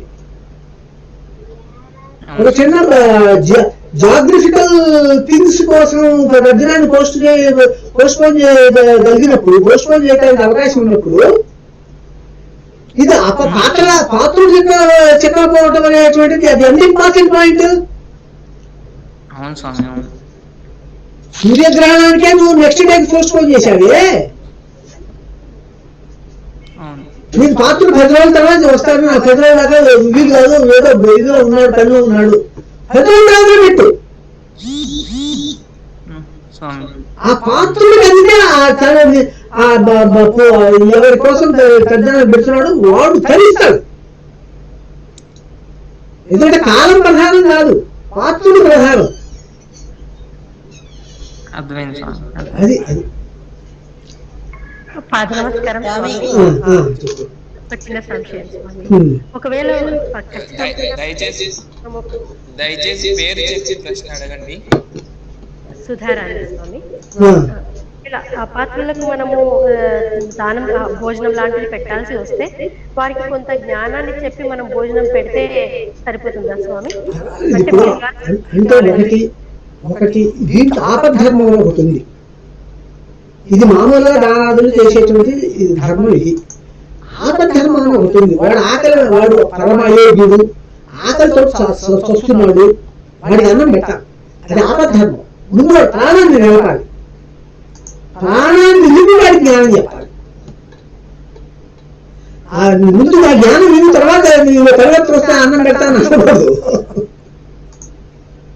అప్పటిదాకా వాడు ఉన్నాడు, వాడు ప్రాణం పోతాయి. ముందు వాడికి అన్నం పెట్టి తర్వాత ఇప్పుడు నువ్వు అన్నా వాడి భోజనం పెట్టి మంచి జ్ఞానం చెప్పొచ్చా అని అడిగావే, అది కరెక్ట్ ప్రొసీజర్. వాడి జ్ఞానం చెప్పి పంపించాలి. ఒక భగవంతుడి విషయాలు భగవంతుడి రక్షణ చేసి. అందుకనే మన ఎక్కడికి వాళ్ళు ఎవరైనా ఇంట్లో భోజనానికి వచ్చినప్పుడు భోజనం చేయగానే ఆయన బయలుదేరుతానని ఉండండి, కాసేపు పడుకొని సాయంత్రం రెస్ట్ తీసుకుని సాయంత్రం పడుకోవచ్చు అంటారు. ఎందుకంటే ఆ భోజనం తిని ఆ శక్తి బట్టి వాడు ఏదైనా పాపం చేస్తే నలుగురు కొడితే ఆ పాపం వెళ్తే మనకు వస్తుంది. అందులో పడుకొని నిద్రపోయి ఆ శక్తి అంతా అయిపోయిన తర్వాత కాసేపు సప్తాక్షేపం చేసి కాస్త పురాణ శ్రవణం భాగవతం చదివి అవన్నీ శ్రవణం చేసిన తర్వాత అప్పుడు సాయంత్రం మమ్మల్ని వాడు ఇప్పుడు ఏం పోతాడు తెలంగాణ ఏం పోతాడు అనేవాడు. ఇదంతా చెప్పకుండా తెలంగాణ ఏం పోతాడు కాసేపు పడుకొని విషయాన్ని తీసుకొని సాయంత్రం అంటారు. అంటే తెలంగాణ పోయి వాడు ఏదైనా పాపకర్మ చేస్తే ఆ పాపకర్మ ఫలితం మనకు వస్తుంది. కథ కాళితాచిగా ప్రేరకష్ట అనుమోదక నా చెత్తార సమభాగిన నలుగురు వచ్చుకుంటాడు పాప ఫలితాన్ని. అందుకని కరెక్టే అయోగ్యుడికైనా భోజనం పెట్టి మనం మనం పెట్టినటువంటి భోజనంలో ఉపయోగించిన శక్తితో పాపకర్మ చేయకుండా వాళ్ళని కష్టం ఆపి సత్సంగం చేసి వాళ్ళు పరివర్తనం వచ్చినా లేకపోయినా ముందు కొద్ది టైం గడిచే కొద్దీ మనం పెట్టినటువంటి అన్నశక్తి నశించిపోతుంది. మనం పెట్టినటువంటి అన్న శక్తి మొత్తం వాళ్ళ శరీరంలో రక్త ప్రసరణ ఇట్లాంటి కొన్ని కర్మలు జరుగుతుంటాయి. ఆ కర్మలకు ఉపయోగపడుతుంది ఆ శక్తి. మన అన్నశక్తితో వాడు వేరే కర్మ చేయలేదు. సత్సంగం చేస్తే వాళ్ళ పరివర్తన కూడా రావచ్చు, అవకాశం కూడా ఉంది. కాబట్టి అది కరెక్ట్, నువ్వు చెప్పింది కరెక్ట్ పాయింట్. హలో స్వామి, నేను పద్మని మాట్లాడుతున్నానండి. చెప్పు. ఇప్పుడు కొడుకులు ఉండి కూడా తల్లిదండ్రులకి చనిపోయిన తర్వాత వాళ్ళకి ఆర్థికం పెట్టకుండా ఉండి ఆ కొడుకు కూడా మరణించాడు అనుకోండి, అప్పుడు ఆ కూతుర్లు ఏదైనా చేస్తే ఏం చెయ్యాలి స్వామి? ఆ తల్లిదండ్రులకి ఏదైనా చెయ్యాలని ఉంటుంది, ఆ కూతుర్లు ఏదైనా చేయడానికి వీలుందా స్వామి? ఏం చేస్తే తల్లిదండ్రులకు చెందుతుంది స్వామి? ఓ తల్లిదండ్రులకి ఈ పుణ్యకర్మ ఫలం చెందుగాక అని సంకల్పించి పుణ్యకర్మ చేసి ఎవరు చేసినా పుణ్యం తల్లిదండ్రులకు చెందుతుంది. ఆ తల్లిదండ్రుల పేరు చెప్పి ఏదైనా పుణ్యకార్యం చేస్తే తప్పకుండా ఫలితం తల్లిదండ్రులకు చెందుతుంది. ఇప్పుడు పాపం వాళ్ళకి ఆ తర్పణ అదే మీరు అన్నట్టు మీరు చెప్పిన ఇదిలో అయితే అవి అవసరం లేదంటారండి. కానీ వాళ్ళకి ఏమి అందాల్సినవి ఏమి అందట్లేదు. ఆ తల్లిదండ్రులు పదే పెద్దల కల్లోకి వస్తున్నప్పుడు తను కూతుర్ని అయిపోయా నేను చేయలేననే ఫీలింగ్ ఉన్నప్పుడు ఏదైనా ఒక పుణ్యకార్యం చేసి సంకల్పించి అది ఆ తల్లిదండ్రులకి చెందాలి అని అనుకుని చేస్తే అది వాళ్ళకి చెందుతుంది అంటారు. తప్పకుండా చెందుతుంది. వాళ్ళు కళల్లోకి రావటం కూడా సెంటర్ నుండి పెద్దవాళ్ళు కళల్లోకి రావటం, నువ్వు పెట్టేది నాకు ఆ చామగడ్డ కూడా నాకు అందలేదే అని రావాలా కళలోకి. నువ్వు ఆ కార్యం చేసి ఆ పితృకార్యం చేసినప్పుడు మంచి భక్తులను పెట్టి భోజనం పెట్టి దక్షిణ తాంబూలాలు ఇచ్చినప్పుడు దాని యొక్క పుణ్యఫలం వాడికి చెందటమే కాకుండా ఈ కర్త చేసిన వాడికి కూడా చెందుతుంది. అందుకని చేయకపోతే కర్తకు కీడు అని సామెత ఉంది. ఎవరైతే కర్మ చేయడో ఆ పైవాడికి అన్నం అందకపోవడం అనేది ఏం జరగదు. పైవాడు తేజస్వరుడు ఉంటాడు, తేజస్వాడికి ఆహారం ఇదే చెందదు. యోగ్యుడైన భక్తులు అన్నం భోజనం పెట్టినప్పుడు ఆ పుణ్య ఫలం పై వాడు చెందుతుంది. ఒకవేళ సంకల్పించకపోయినా కానీ ఒక పుణ్యకార్యం చేసినప్పుడు వాళ్ళ పూర్వీకుల నుంచి వచ్చిన ఆస్తే కాబట్టి ఆ ఆస్తితో వాళ్ళకి చేసినప్పుడు వాళ్ళకి చెందుతుంది కదా. తప్పకుండా చెందుతుంది. అక్కడ సంకల్పం కూడా అవసరం లేదు. ఇప్పుడు మా స్వామి మీరు అనుకుంటున్నాం సద్గురు అనుకుంటున్నా స్వామి, మేము ఏం చేసుకున్నా మేము ఒక మంచి పని తలపెట్టి స్వామికి బట్టలు పెట్టుకున్నా ధనం ఇచ్చినా భోజనం పెట్టినా అదంతా కూడా స్వామి వాళ్ళకి ఆ పుణ్యాన్ని చేరుస్తారు కదండి. తప్పకుండా ఇప్పుడు నువ్వు పెట్టినటువంటి నువ్వు ఖర్చు పెట్టినటువంటి ధనం నీ సొంత ఇదైతే నీకే జరుగుతుంది. అది పితృదేవుడి ఆస్తి నుంచి నువ్వు తీసుకొని పెట్టి వాళ్ళకి జరుగుతుంది. ఒకవేళ వాళ్ళ పెద్దరాజితం అదే వాళ్ళ నుంచి వచ్చింది కాకపోయినా తను ఒక మంచి ఆశయంతో వాళ్ళకి మంచి కలగాలని చేసుకున్నప్పుడు అది వాళ్ళకి తప్పకుండా సంకల్పించావు కదా, సంకల్ప ప్రకారం చెందుతుంది. అయితే ఇక్కడ కొడుకులు లేని తల్లిదండ్రులకి కూతుర్లు ఏదైనా అటువంటి మంచి కార్యం సంకల్పించి చేస్తే తప్పకుండా వాళ్ళకి సత్ఫలితం. తప్పకుండా కూతుళ్ళే చేయవలసిన ఎవరైనా చేయొచ్చు. అది వాళ్ళు కడుపులు పుట్టకపోయినా కూడా ఎవరైనా వాళ్ళ మీద అభిమానం ఉన్న వాళ్ళు ఎవరు చేసినా పుణ్యఫలం వాళ్ళకి చెందుతుంది. సరే స్వామి. సంతోషం స్వామి. ఇది చాలా రోజుల నుంచి నన్ను వేధిస్తున్న ప్రశ్న ఇది. ఏంటంటే ఇట్లాంటి సమస్యలు ఎందుకు వస్తున్నాయంటే మన యొక్క ఈ టేప్ రికార్డర్ వీళ్ళున్నారే, ఈ టేప్ రికార్డర్లు క్రియేట్ చేసినటువంటి మిస్అండర్స్టాండింగ్స్. అంటే మనం ఒక రాంగ్ లైన్ లో బ్రెయిన్ వాష్ చేశాడు. ఆ బ్రెయిన్ వాష్ ఫలితం ఇది.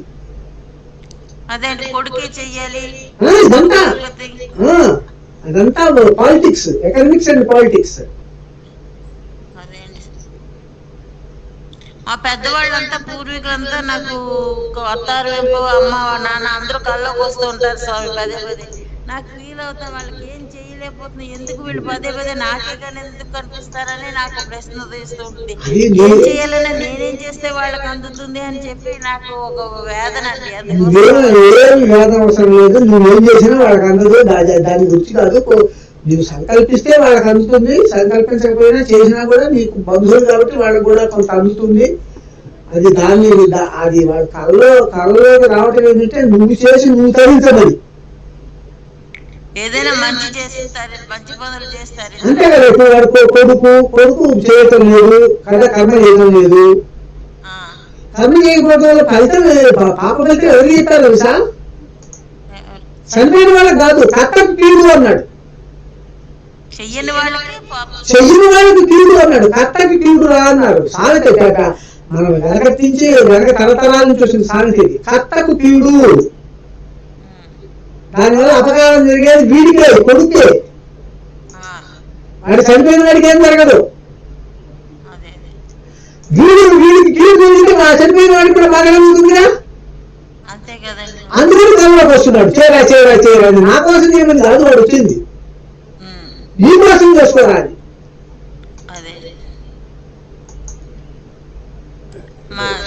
ధన్యవాదాలు స్వామి, మంచి విషయం చెప్పారండి. ఏదైనా చేసుకోవడానికి అవకాశం కల్పించారు, సంతోషం స్వామి.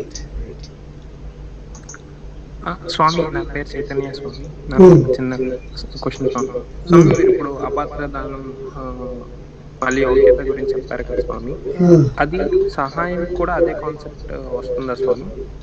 ఈ సహాయం కూడా అదే కాన్సెప్ట్. సహాయమైనా దానమైనా రెండు ఒకటే కదా. ఇప్పుడు భీష్ముడు ద్రోణుడు కౌరవులకు సహాయం చేశారు కదా, చేసిన శిక్షలు పొందారా లేదా? మరి వాళ్ళు డబ్బులు దుర్యోధనుడు దానం చేయాలి,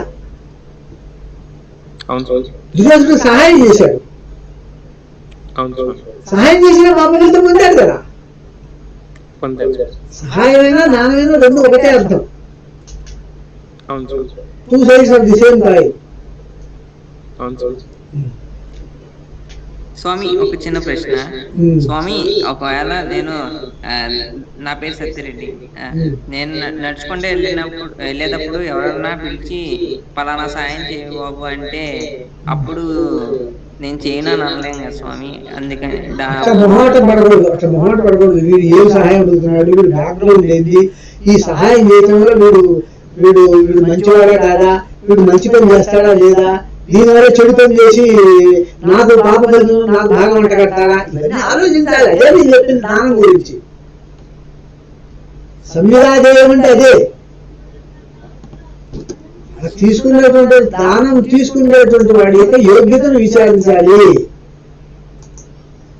వాడు ఏం చేస్తాడు దీంతో, ఈ సహాయంతో వాడు ఏం చేయబోతున్నాడు, వాడి ఫ్యూచర్ కార్యక్రమం ఏంటి, వీడు ఎట్లాంటి వాడు, ఇవన్నీ ఆలోచించాలి. ఆలోచించకుండా వాడు అడిగారు మొహమాట పూర్తి చేస్తే ఎట్లా? రేపు కరుణాగతలు పెడుతున్నప్పుడు దానికి నువ్వు పాపకి సహాయం చేసావు, కరుణాగతలు పెడుతున్న వాడకంలో ఆయన మొహమాటం పూర్తి చేశానంటే కరుణాగత ఆపండి అంటే ఆపేవాడు, వాళ్ళకేం మొహమాటం ఉండదు. నువ్వు కరుణాగత ఆపండి అని అడిగావు కాబట్టి అయ్యో పాపం అడిగాడు కదా సత్యరెడ్డి, నువ్వు ఎట్లా మొహమాట పడ్డావు, వాళ్ళు ఎట్లా మొహమాట పడరు, ఎవరవుతావు.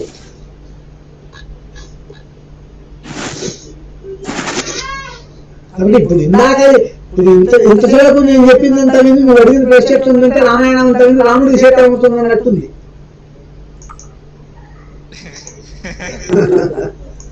అర్థమైంది. నమస్కారం స్వామి. ఆ, స్వామి, దత్తసేవలో మనకు అన్యథా శరణం నాస్తి అనే ఆడియో ద్వారా అమ్మ సత్యసాయి చరిత్ర చెప్పారు. అది వింటున్నప్పుడు చక్కటి భావనలు కలుగుతున్నాయి. అట్లే గణపతి సచ్చిదానంద చరిత్ర వింటున్నప్పుడు కూడా స్వామి వింటున్నప్పుడు మనకు ఆటోమేటిక్ గానే భక్తి అనేది ఏర్పడిపోతుంది కదా స్వామి. సత్యసాయి దత్తావతారం. అవును స్వామి. షిరిడి సాయి, సత్యసాయి, ప్రేమ సాయి ముగ్గురు దత్తావతారం. అవును స్వామి. సత్యసాయి వచ్చి చేసినటువంటి మిరకల్స్ వలన ఇవాళకు ఆస్తికత్వం నిలబడ్డది ఇండియాలో. లేకపోతే రష్యా లాగా నాస్తికం అయిపోయింది వాడు. నేను 4 రోజుల కిందట సత్యసాయి ఫోటో చూసినప్పుడు నాకు నోట్లో నుంచి ఆశువుగా ఒక పాట వచ్చింది. ముందు సంస్కృతంలో వచ్చింది, తర్వాత తెలుగులో వచ్చింది. చెప్పండి. తెలుగులో మార్చా. అదేమిటంటే తెలుగులో మార్చింది చెప్తాను. దత్తాత్రేయ ఓ సత్య సాయి దేవదేవ మహానుభావ నీవే రాకున్నచో సర్వము విశ్వము నాస్తికమయమై నశించియుండు. దత్తాత్రేయ ఓ సత్య సాయి దేవదేవ మహానుభావ నీవే రాకున్నచో సర్వము విశ్వము నాస్తికమయమై నశించియుండు. దత్తాత్రేయ ఓ సత్య సాయి. ఇది మొదట వచ్చింది సంస్కృతంలో వచ్చింది, ఎందుకంటే నా మాతృభాష సంస్కృతం. మొదట సంస్కృతంలో వచ్చింది. దత్తాత్రేయ హే సత్య సాయి హే దేవదేవ మహానుభావ నాగతోసి యది సర్వం విశ్వం నాస్తికమయమన శిష్యన్నూనం అని ముందు సంస్కృతంలో వచ్చింది, తర్వాత తెలుగులోకి మార్చా. స్వామి స్వామి నేను పద్మను మాట్లాడుతున్నాను స్వామి. నిన్న తెల్లవారుజాము మీతో మాట్లాడదాం అనుకున్నాను కానీ నాకు ఆ టైమింగ్స్ చెప్పారు కదా, ఆ టైంలో చేయలేకపోయాను. నిన్న తెల్లవారుజామున సత్యసాయి బాబా వారి కళ్ళ కనిపించారు స్వామి. కనిపించి పాద నమస్కారం ఇచ్చారు. 3 సార్లు పాద నమస్కారం ఇచ్చారండి. ఇచ్చి రెండోసారి ఇచ్చినప్పుడు ఏం చెప్పారంటే, వేణుగోపాల కృష్ణమూర్తిని ఎప్పుడు విడిచిపెట్టద్దు, ఆ భక్తి గంగాను మహిమయమున అందరికీ ప్రచారం చెయ్యని చెప్పారు స్వామి. ఇది మీకు చెప్దాం అని అనుకున్నాను. నీకు చెప్పడమే కాదు, నాకు కూడా చెప్పింది ఆయనే కదా. మీరే కదా. నాకు నేను దీంట్లోకి ఎప్పుడు నేను అక్షరాలు చెప్పింటాను అది ఆ విషయం. నేను శ్రీరాముడి మీద ప్రార్థన చేశా. యాచే శ్రీరామం ఒక ఇంటర్వ్యూకి పోతూ ఆ ఇంటర్వ్యూలో సెలెక్ట్ కావాలని శ్రీరాముడి మీద ప్రార్థన చేశా. ప్రార్థన చేస్తే సత్యసాయి అప్పుడు 70 ఏళ్ల వయసులో ఉన్నారు, పుట్టపర్తిలో. 16 ఏళ్ల పిల్లవాడిలాగా కనిపించాడు. వెండి సింహాసనం మీద కూర్చోండి. నేను ప్రార్థన చేసింది ఏంటి, ఇంటర్వ్యూలో సెలెక్ట్ అయ్యేట్టు చూడు అని కోరికతోటి ప్రార్థన చేశా. నేను ప్రార్థన చేసింది కూడా ఎవరిని, శ్రీరాముడు. ఎందుకు ప్రార్థన చేశారంటే ఆయన పొరపాటున ఒక మాట యుద్ధకాండలో అన్నాడు.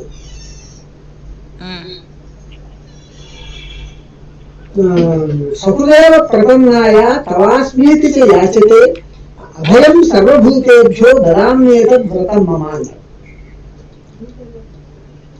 వాడు ఎవడైనా సరే, హలో ఉంటున్నావా, హలో, వాడు ఎవడైనా సరే తవాస్మీతి యాచతే నేను నీవాణ్ణి అని చెప్పి నన్ను కనుక యాచించేటట్లయితే వాడి గుణాలు దోషాలు చూడకుండా వాడి కోరికను నేను నెరవేరుస్తాను, వాడికి అభయాన్ని ఇస్తాను. ఇది ఏతత్ వ్రతం మమ, ఇది నా ప్రతిజ్ఞ అన్నాడు.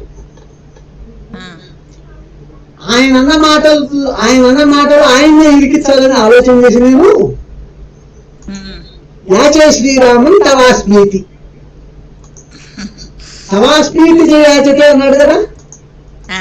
నేను నీవాణ్ణి అని ఎవడైతే యాచిస్తాడో వాడికి అభయం ఇస్తాను అన్నాడు. అదే మాటలు తీసుకొచ్చి పెట్టారు. ఎందుకంటే ఆ రోజు ఆయన చేసిన ప్రతిజ్ఞ ఆయనకు గుర్తొచ్చాడు. యాచే శ్రీరామం తవాస్మీతి. నేను శ్రీరాముడు ప్రార్థిస్తే సత్యసాయి దర్శనం ఇచ్చారు. వేడి సింహాసనం కూర్చొని 16 ఏళ్ల పిల్లవాడు. హలో హలో వింటున్నారా? వింటున్నాను స్వామి, వినపడుతోంది. ఏం చెప్పాలి? మొదట చూడండి, అలాగే నేను పోయా ఇంటర్వ్యూకు నీకు నేను సహాయం చేస్తాను అని కదా చెప్పాల్సింది. అసలు ఆ మాటే ఎత్తకుండా నువ్వు జ్ఞాన ప్రచారానికి ఎందుకున్నాను అన్నాడు. ఇది అడిగింది నువ్వు చెప్తున్నది ఏంటి? ఒక చెవిటి వాడికి ఇంకో చెవిటి వాడితో మాట్లాడినట్టుంది. వాడు ఈ గొర్రెలను చూసుకుంటూ నేను మంచిని లాగొస్తాను, నువ్వు చూసుకుంటే నీకు గొర్రెలు ఇస్తాను అని అన్నాడు.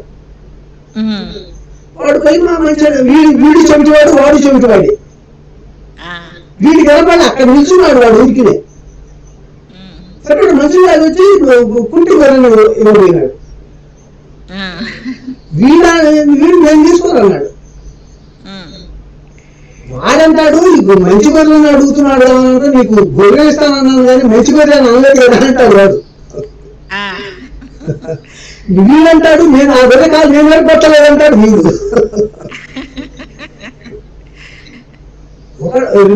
ఇద్దరు చెవిటి వాళ్ళ సంభాషణ లాగా. అంటే పరమాత్మ తాను ఇవ్వదలుచుకున్నది వేరు, నేను అడిగింది వేరు. అసలు ఆ రెండింటికి ఆకాశానికి పాతాళలోకానికి ఉన్నంత తేడా ఉంది కదా. కాకపోతే మీరు నేను నీవాణ్ణి అనేసరికి స్వామి అపార కరుణ కురిపించారు. సరే ఏదైనా కానీ ముందు నేను అర్థార్థి ఒక ప్రయోజనాన్ని ఆశించి ఆత్మ జిజ్ఞాసు అర్థార్థి జ్ఞాని భరతర్షభ ద్వారా సర్వ చతుర్విధ భజంతే మనం జనా స్మృతి అర్జున కదా. నేను అర్థార్థిని పాట పాడా. ఆ అర్థార్థి హలో అర్థార్థిని పాడినప్పుడు ఆయన దాని గురించి ప్రస్తావన చేయకుండా కంప్లీట్ ఆపోజిట్. నేను పాడింది నేను ఐహికం కోసం పాడాను, ఆయన కేవలం పారమార్థికంలో వెళ్తున్నాడు. ఈ రెండు దూరమైతే విపరీతే విషూచే వేదం చెప్తున్నది. రెండు ఒకటి నార్త్ పోల్ అయితే ఇంకొక సౌత్ పోల్. చెప్పాడు అప్పుడు నేను అనుకున్నానంటే బొమ్మ మళ్ళీ అసలు ఫీల్డ్ నుంచి లాగితే వస్తున్నాడు, ఐక్యం నుంచి ఆధ్యాత్మికంగా అవుతున్నాడని చెప్పి నేను ఏమన్నానంటే తప్పించుకున్నామని. స్వామి నేనేం జ్ఞాన ప్రచారం చేస్తాను, నేను తెలుసుకున్నావాడిని చెప్పేవాడిని, నాకేం జ్ఞానం వచ్చు, మంచి సన్యాసులు మంచి ఆధ్యాత్మికత కోసం జీవితం మొత్తాన్ని త్యాగం చేసిన వాళ్ళు అనేక మంది ఉన్నారు, సన్యాసులు గురువులు. వాళ్ళని ఎవరైనా సెలెక్ట్ చెయ్యి అన్న.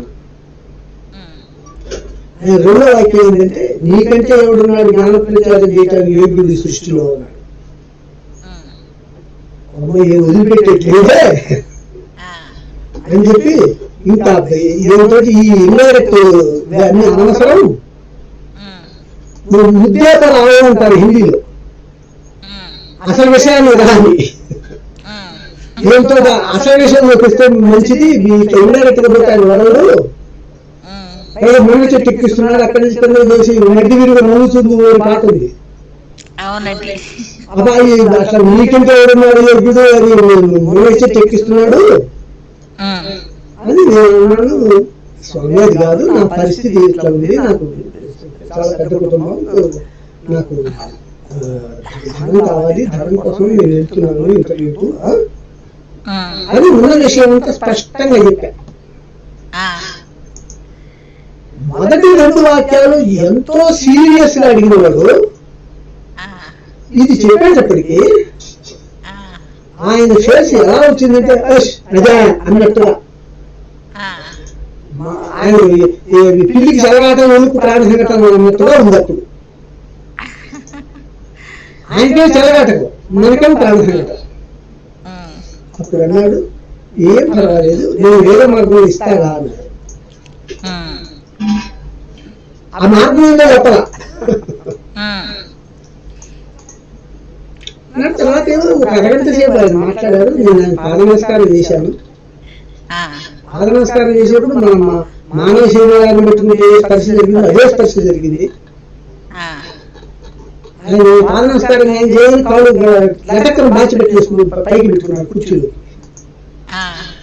నేను అనుకున్నాను ఈ పాపాత్ముడు ఇంకోసారి తగిలాడంటే నాకు ఉన్నటువంటి శక్తి తగ్గుతుంది అని అనుకోని బాగా పైకి కాళ్ళు పెట్టుకున్నాడు అనుకున్నా. అదే చెప్తా అందరికి. ఒకళ్ళు అన్నారు అది అందుదాకా నేను కాళ్ళు పైకి పెట్టుకుంది, నువ్వు దత్తావతారం కాబట్టి నువ్వు కాళ్ళు పెట్టుకోకూడదని ఆయన పైకి పెట్టుకున్నాడు. ఏదన్నా కానీ అది అప్రస్తుతం ఉంటుందా?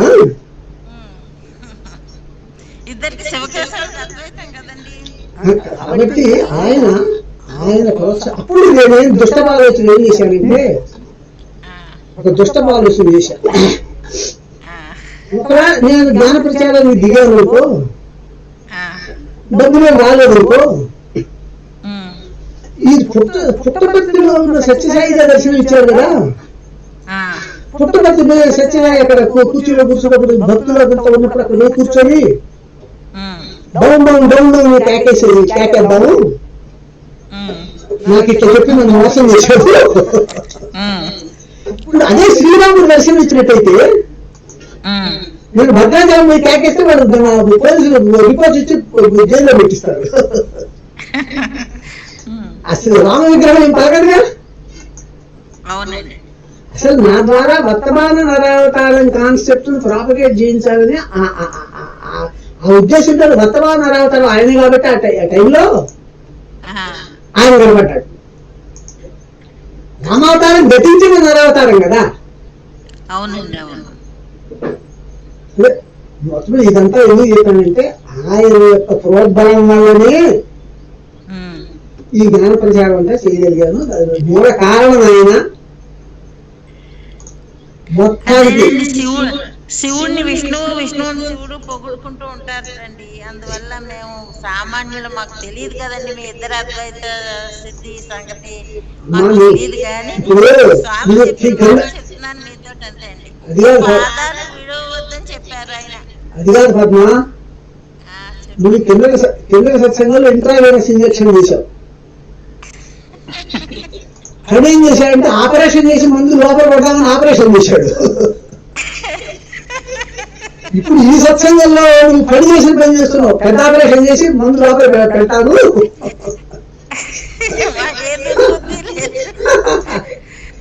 ఎందుకంటే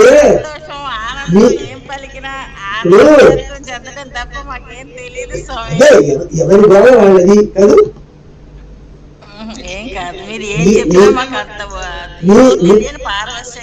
నేను అదే చెప్పా, రెండోసారి కూడా అదే చెప్పా. మీరు ఆ లైన్లోనే ఉంటే మీకు మంచిది, నేను ఈ లైన్లో ఉంటే నాకు మంచిది. మీరు పరమాత్మ నరావతారాన్ని పరమాత్మ స్వరూపంగానే భావించి అద్వైతంలో కనుక ఉంటే మీకు మంచి జరుగుతుంది.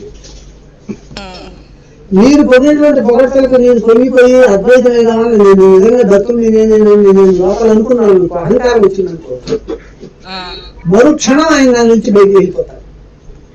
స్వామి తోలు బొమ్మలు ఏమైనా వాటంతటా పలకగలుగుతాయా స్వామి? సంకల్పం లేకుండా ఒక్క మాట ఆ మాట కూడా నేను వివరణిస్తున్నా. నువ్వు ఇప్పుడు మాట్లాడిందంటే ఎవరు మాట్లాడిచాడు? దత్తుడే నన్ను పరీక్ష చేయడానికి మాట్లాడిస్తున్నాడు. వీడిలో అహంకారం వస్తుందా రాకుండా జాగ్రత్త పడుతున్నాడా లేదా అని పరీక్ష చేస్తున్నాడు నీ ద్వారా.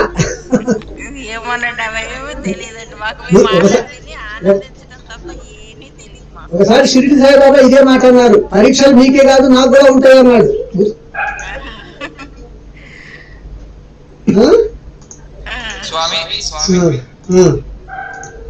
స్వామి నా పేరు భరత్ స్వామి. నాకు చెప్పు. ఏంటంటే ఇప్పుడు నాకు నాది ఎడ్యుకేషన్ అయిపోయిన తర్వాత జాబ్ గురించి నేను ప్రయత్నిస్తుండే. అప్పుడు చాలా ఎఫర్ట్ పెట్టాను అనమాట, జాబ్ కావాలని. అప్పుడు చాలా ఫ్రీ టైం కూడా ఉండేది. అప్పుడు నేను మీకు సేవ కూడా చేసుకొని ఉండొచ్చు. కాకపోతే జాబ్ వచ్చిన తర్వాత చేద్దాము అని ఫుల్ దాని మీద ఎఫర్ట్ పెడుతుండే. కాకపోతే చివరికి ఏమైందంటే నేను పెట్టిన ఎఫర్ట్ ఏది ఉపయోగపడలేదు. మిరాక్యులస్ గానే జాబ్ వచ్చింది. అది నేను ఆ రూట్ లో నేను అసలు ఎఫర్ట్ పెట్టలేదు, కానీ అది మిరాక్యులస్ గా జరిగిపోయింది. ఆ తర్వాత అనుకున్నాను, అరే అనవసరంగా అంత ఎఫర్ట్ పెట్టేసినానే, అంత ఫ్రీ టైం మంచిగా నేను సేవకు వాడిపోయినట్టు, ఎట్లాగో ఈ జాబ్ నాకు స్వామి ఇస్తున్నారు కదా, అనవసరంగా నేను నమ్మకం లేకుండా టైం వేస్ట్ చేస్తున్నానే అనిపించింది. ఆ తర్వాత ఇంకొకటి ఏంటంటే, అరే అసలే ఎఫర్ట్ లేకోకుండా స్వామి ఇస్తున్నారు, దీన్ని ఎలా స్వీకరించేది సంతోషంగా, నాకు అర్హత లేనట్టేనా? ఎందుకంటే ఎప్పుడైతే నువ్వు భగవంతుని మీద దృష్టి పెట్టి భగవత్ సేవ మీద అంకితం అవుతావో, నీ వరల్డ్ లైఫ్ ను కూడా ఆయన ప్రొటెక్ట్ చేస్తాడు. నమే భక్త ప్రదర్శతి. నేను వాడు పవన్ తోటి అదే ఫోన్ లో మాట్లాడుతూ అదే చెప్పాను. పవన్ ఏదో క్వశ్చన్ అడిగితే నేను ఆన్సర్ ఇస్తే ఇదే మాట చెప్పాను. నమే భక్త ప్రదర్శతి. నువ్వు ఎప్పుడైతే నీ భార్యాపిల్లల మీద ఎప్పుడైతే నువ్వు దృష్టి పెట్టావో, అప్పుడు భగవంతుడు ఏం దాని గురించి పట్టించుకోడు. ఎందుకంటే నువ్వు చూసుకుంటున్నావు, మధ్యలో నేను ఎందుకు వెళ్ళి పెట్టాలి అనుకుంటాడు. నువ్వు ఎప్పుడైతే ఆయన మీద దృష్టి పెట్టావో, అదే వీడు నా మీద భక్తి కలిగి నా భక్తుడు వీడు బాధ్యత నెరవేర్చటం లేదు, వీడి కుటుంబాన్ని వీడు సరిగా చూసుకోవటం లేదు, వీడి కుటుంబాన్ని చూడాల్సిన బాధ్యత నాకు వచ్చింది ఇప్పుడు, కాబట్టి నేను నెరవేర్చాలని ఆయన తీసుకుంటాడు బాధ్యత. ఆయన తీసుకున్నప్పుడు వాళ్ళు చాలా పైకి వస్తారు. నువ్వు ఎఫర్ట్ పెట్టిన వాళ్ళు ఇట్లా భూమిలోంచి పాతాళానికి పోతారు.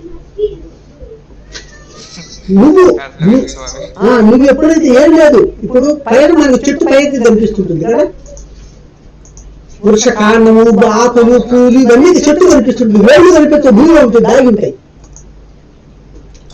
నువ్వు ఈ చెట్టు గోదా ఆకులు కొమ్మల పేరు మమకారం పెట్టుకొని వాటికి నీళ్లు కొడుతున్నావు పిచ్చికారి లాగా, కానీ చెట్టు ఎండిపోతుంది. నువ్వు మనకు కనిపించినట్టు ఆ చెట్టుకు మూలమై ఉంటే వేరు ఏదైతుంది, ఆ వేరులో నీళ్లు పోస్తే చెట్టు మొత్తం పచ్చగా ఉంటుంది. అనిపిస్తున్నటువంటి చెట్టును నీళ్ళతో గడితే అది పచ్చగా ఉండదు, ఎండిపోతుంది. ఇది కనపడుతుందమ్మా, తీసే అలా జాయిన్ అవ్వాలి. కనపడింది వేరు గురించి ఎప్పుడైతే నీళ్లు పోసావో అప్పుడు చెట్టు మొత్తం పచ్చగా ఉంటుంది, ఆకులు కొమ్మలు అన్ని పచ్చగా ఉంటాయి. అదే చెప్పాను ఇందాక. కూడా భక్తులు వస్తారు, వాళ్ళు కూడా ఇదే చెప్పాను. పాద నమస్కారం స్వామి. స్వామి సేవ చేస్తున్నప్పుడు కూడా ఏదైనా చేస్తున్నప్పుడు స్వామి చూసుకుంటారులే, ఇది స్వామి ఇస్తారులే, వచ్చినప్పుడు చూద్దామని అన్ని అలా ఎక్స్పెక్ట్ చేస్తూ ఉన్నప్పుడు ఆ ఎక్స్పెక్టేషన్స్ కూడా పెరిగిపోతూనే ఉన్నాయి కదా స్వామి. ఎక్స్పెక్టేషన్ చేయకూడదు. అప్పుడు నువ్వు అంటే నువ్వు స్వామి సేవలో పర్ఫెక్ట్ గా అబ్జర్వ్ కావాలి. అబ్జర్వ్ కావాలి. డీకి తేడా ఉంది. అబ్జార్ప్షన్ అంటే సర్ఫేస్ ఫెనోమినా, అబ్జార్ప్షన్ అంటే బల్క్ ఫెనోమినా.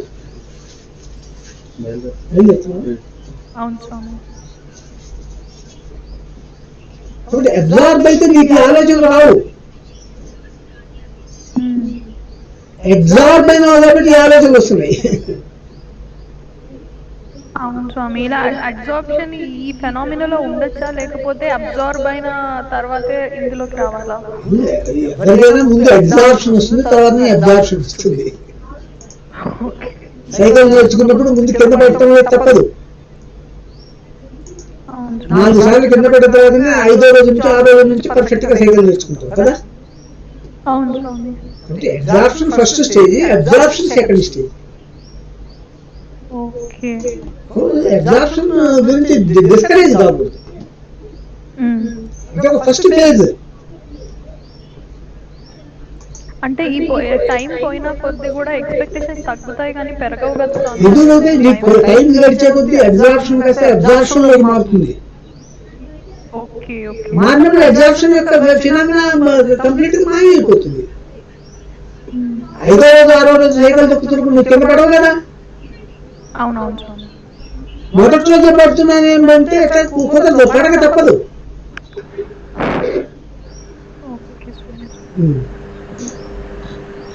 అర్థమైంది స్వామి. హలో ఎవరు? స్వామి నమస్తే స్వామి, నేను రాజశేఖర్ స్వామి. చెప్పు స్వామి. ఇప్పుడు మీరు చెప్పారు కదా స్వామి, అది మూలతత్వంతో ఉంటే మనం అన్ని సిద్ధిస్తాయి కదా స్వామి, అలా చెప్పినట్టు. ఓకే స్వామి. అసలు ఆయనకు ఈ ప్రాపంచికమైనటువంటి వాటిని నెరవేర్చడం ఆయనకి అసలు అసలు అసలు పనే కాదది. సంకల్ప మాత్రం చదివే అవుతాయి. అసలు ఇంకోటి రహస్యం ఉందో తెలుసా, నువ్వు ఆయన వైపు మళ్ళీ ఆయన సేవలో ఉన్నప్పుడు, హలో భగవంతుడు ఆయన వీటికి ఐహికంగా ప్రాపంచికంగా అన్ని కష్టాలు తీరాలని అని కూడా ఆయన సంకల్పించడు. నువ్వు ఎప్పుడైతే భగవంతుడి దీంట్లో ఉన్నావో ఈ ప్రకృతి, ఈ గ్రహాలు ఇవన్నీ కూడా వాటంతట అవే ఎరేంజ్ ఫలితం మంచి ఫలితాలు ఇస్తాయి. ఎట్లా అంటే చీఫ్ మినిస్టర్ కొడుకు ఎంఆర్ఓ ఆఫీస్కి వెళ్ళాడు. ఎంఆర్ఓ ఆఫీస్కి వచ్చి చీఫ్ మినిస్టర్ కొడుకు వచ్చాడు, వాళ్ళందరూ కాఫీ టిఫిన్లు తెస్తారా తేరా? చీఫ్ మినిస్టర్ వాళ్ళు ఫోన్ చేసి మా అబ్బాయి వస్తున్నాడు, కాఫీ టిఫిన్ ఏర్పాటు చేయండి అని చెప్తాడా? చెప్పాల్సిన అవసరం లేదు. అసలు ఆయన కూడా సంకల్పించాల్సిన పని లేదు. ఆయన కొడుకు చీఫ్ మినిస్టర్ కొడుకు వస్తున్నాడు తెలియదే ఎంఆర్ఓ కలుగుతాడు కాఫీ టిఫిన్ తీసుకురావడానికి. కాబట్టి ప్రకృతి సహకరించి అన్ని ఎక్సలెంట్ గా చేసేది. ఆయన లెవెల్ దాకా అవసరం లేదు అసలు. అర్థమైందా? అర్థమైంది. అయితే ఎప్పుడు మూలతత్వంతోనే ఉండాలి సార్.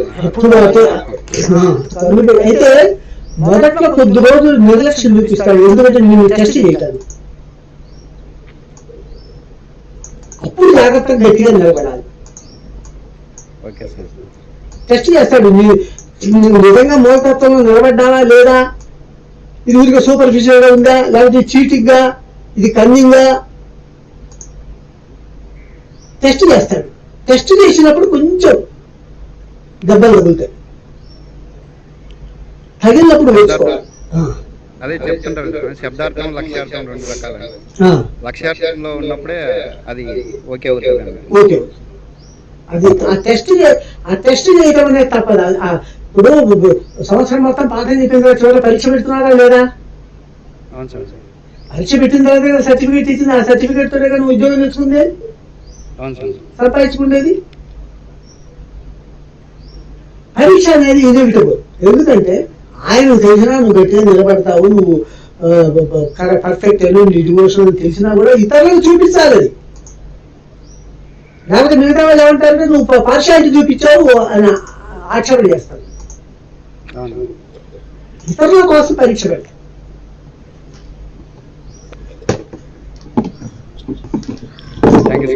ఓకే,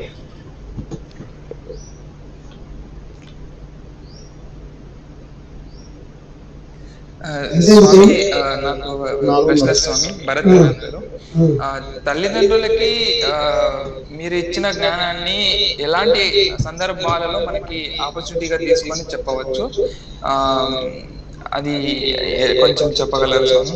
ఎలాంటి సందర్భాలు అంటే తల్లిదండ్రులు జనరల్ గా పిల్లల దగ్గర నుంచి నేర్చుకోవడానికి అది కొంచెం వాళ్ళకి ఏదో ప్రాబ్లం గా అనిపిస్తుంది, నువ్వేం చెప్పేది నీకేం తెలుసు అన్న యాటిట్యూడ్ ఉంటుంది. అలాంటప్పుడు తల్లిదండ్రులకి చెప్పవచ్చా? చెప్పాలి అంటే ఎలాంటి సందర్భాల్లో చెప్పాలి? అదే చెప్పాల్సినప్పుడు అనేకమైన మెథడ్స్ ఉంటాయి. తల్లిదండ్రులకు చెప్పేటప్పుడు మా గురువు గారు ఒక ఉన్నారు, హిమాలయాల నుంచి వచ్చారు, ఆయన చెప్తున్నారు, ఆయన చెప్తున్న జ్ఞానం ఇదేం చెప్తే సరిపోయిందా? నువ్వు చెప్పినట్టు చెప్పటం ఎందుకు? మా గురువు గారు ఉన్నారు, ఆయన చెప్తున్నారు, ఆయన చెప్తే ఈ జ్ఞానం ఇట్లా చెప్తున్నారు, అట్లా కమ్యూనికేట్ చేయొచ్చుగా, డైరెక్ట్ గా వెబ్సైట్ అడ్రస్ ఇవ్వచ్చుగా. స్వామి. వాళ్ళు దిగుతారుగా. లేకపోతే ప్రతిసారి మా గురువు గారికి చెప్తున్నారు, మా గురువు గారికి చెప్తున్నారు అని అంటుంటే వాళ్ళు మిస్అండర్స్టాండ్ చేసుకోరు కదా, నువ్వు చెప్తున్నట్టుగా. అంటే అక్కడితో వదిలేయచ్చు స్వామి, అంటే వాళ్ళు ఎఫర్ట్ పెట్టకపోవచ్చు కదా. అంటే మన తల్లిదండ్రులు వాళ్ళు ఎఫర్ట్ కూడా పెట్టి నేర్చుకోవాలన్న ఉద్దేశం ఉంటది, ఏదో రకంగా వాళ్ళని మళ్ళీ చూస్తాము. ఒకసారి 1-4 సార్లు చెప్తాము, లేకపోతే ఆ జీవుడి యొక్క కర్మ అంతే, ఆ జీవుడి అకౌంట్ బుక్ అంతే, వదిలేసేటే. అర్థమైంది స్వామి. ఎవరైతే ఫాలో అవుతారో వాళ్ళకి చెప్పుకుంటే మనకు సంతోషం, సంతృప్తి కదా. అవును స్వామి. వాళ్ళు కాని వాళ్ళు ఎవరైనా సొంత వాళ్ళైనా వదిలిపెట్టేసాల్సింది. బాగా అర్థమైంది స్వామి. థాంక్స్ స్వామి.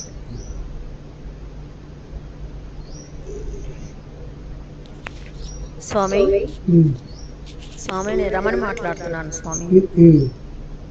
ఏం లేదు స్వామి, ఇప్పుడు భార్యాభర్తలు ఉంటారనుకోండి, ఇద్దరు ఒకే తాటి మీద నడిచి ఒకే భగవంతుడిని నమ్ముకొని ఉద్ధరించబడిన వాళ్ళల్లో మా నాన్నగారు మా అమ్మ ఉన్నారు. కానీ వేరే భార్యాభర్తలు అట్లా ఉన్నారనుకోండి, ఇద్దరు చెరొకదోవ అయినప్పుడు ఎవరు ఎలా ఉద్ధరింపబడతారు స్వామి?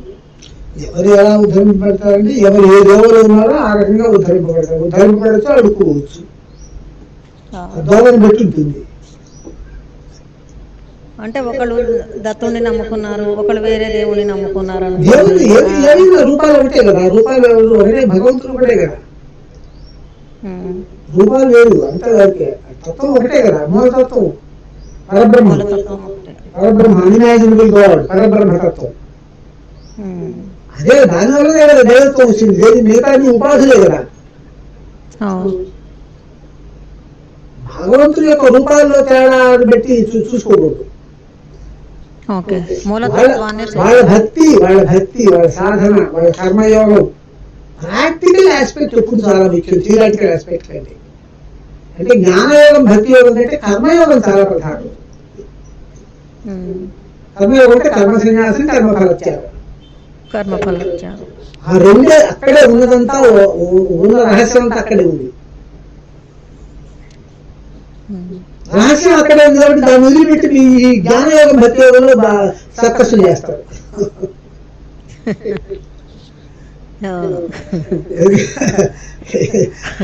ఎందుకంటే అది మనకి ఇంటర్మీడియట్ అనుకుంటారు కొంతమంది. ఇంటర్మీడియట్ అనుకున్నప్పుడు ప్రాక్టికల్ ఏ భావన ప్రకటింటే తమస్తుంది. నువ్వు ఏ రోడ్డు వస్తావు, నేను అదే రోడ్డు నీ వద్దకు వస్తాను అన్నాడు. నువ్వు జ్ఞానయోగంలో ఉండి నువ్వు తలకాయంతా బాధపెట్టుకుని జ్ఞానయోగంలోనే ఉన్నావు రోజంతా, నీకు ఆయన ప్రత్యక్షమై నీకు మంచి ఇంకా బుద్ధిని ప్రసాదిస్తున్నావు అంటాడు. నువ్వు భక్తి యోగం నుండి రోజంతా పాటలు పాడావు అనుకో, ఆయన ప్రత్యక్షమై నీకు ఇంకా మధురైన కంఠాన్ని ఇస్తున్నావు అంటాడు. నువ్వు అట్ట కాకుండా కర్మ సన్యాసి, కర్మఫలత్యాగాలు ఉన్నావు అనుకో, నీకు ధన సంపత్తులు, ఆరోగ్యాన్ని, మీరు సేవలు చేసేవాళ్ళని అందరినీ ప్రసాదిస్తున్నావు. కాబట్టి నీ యొక్క రూపం ప్రతిరూపం బహువ. నీ రూపం ఎట్లుందో ఆయన ప్రతిరూపం కూడా అట్లనే ఉంటుంది. అర్థం, ఆయన ఒక అర్థం. మన రూపం ఎట్లుందో అక్కడ అదే రూపం ఉంటుంది, అదే కనపడుతుంది, అదే రిఫ్లెక్ట్ అయ్యేది అదే. 50 కింద నాటి మామిడికాయలు ఆశిస్తే ఎట్లా? 50 కింద మామిడికాయలు వస్తాయి. మామిడి నాటినప్పుడు మామిడికాయలు వస్తాయి. నువ్వు దేన్ని విత్తులో దానినే కోసుకుందువు అన్నాడు బైబిల్లో. ఏ బీజాన్ని నువ్వు విత్తనం నాటావో దాని పంటనే నువ్వు కోసుకుంటావు.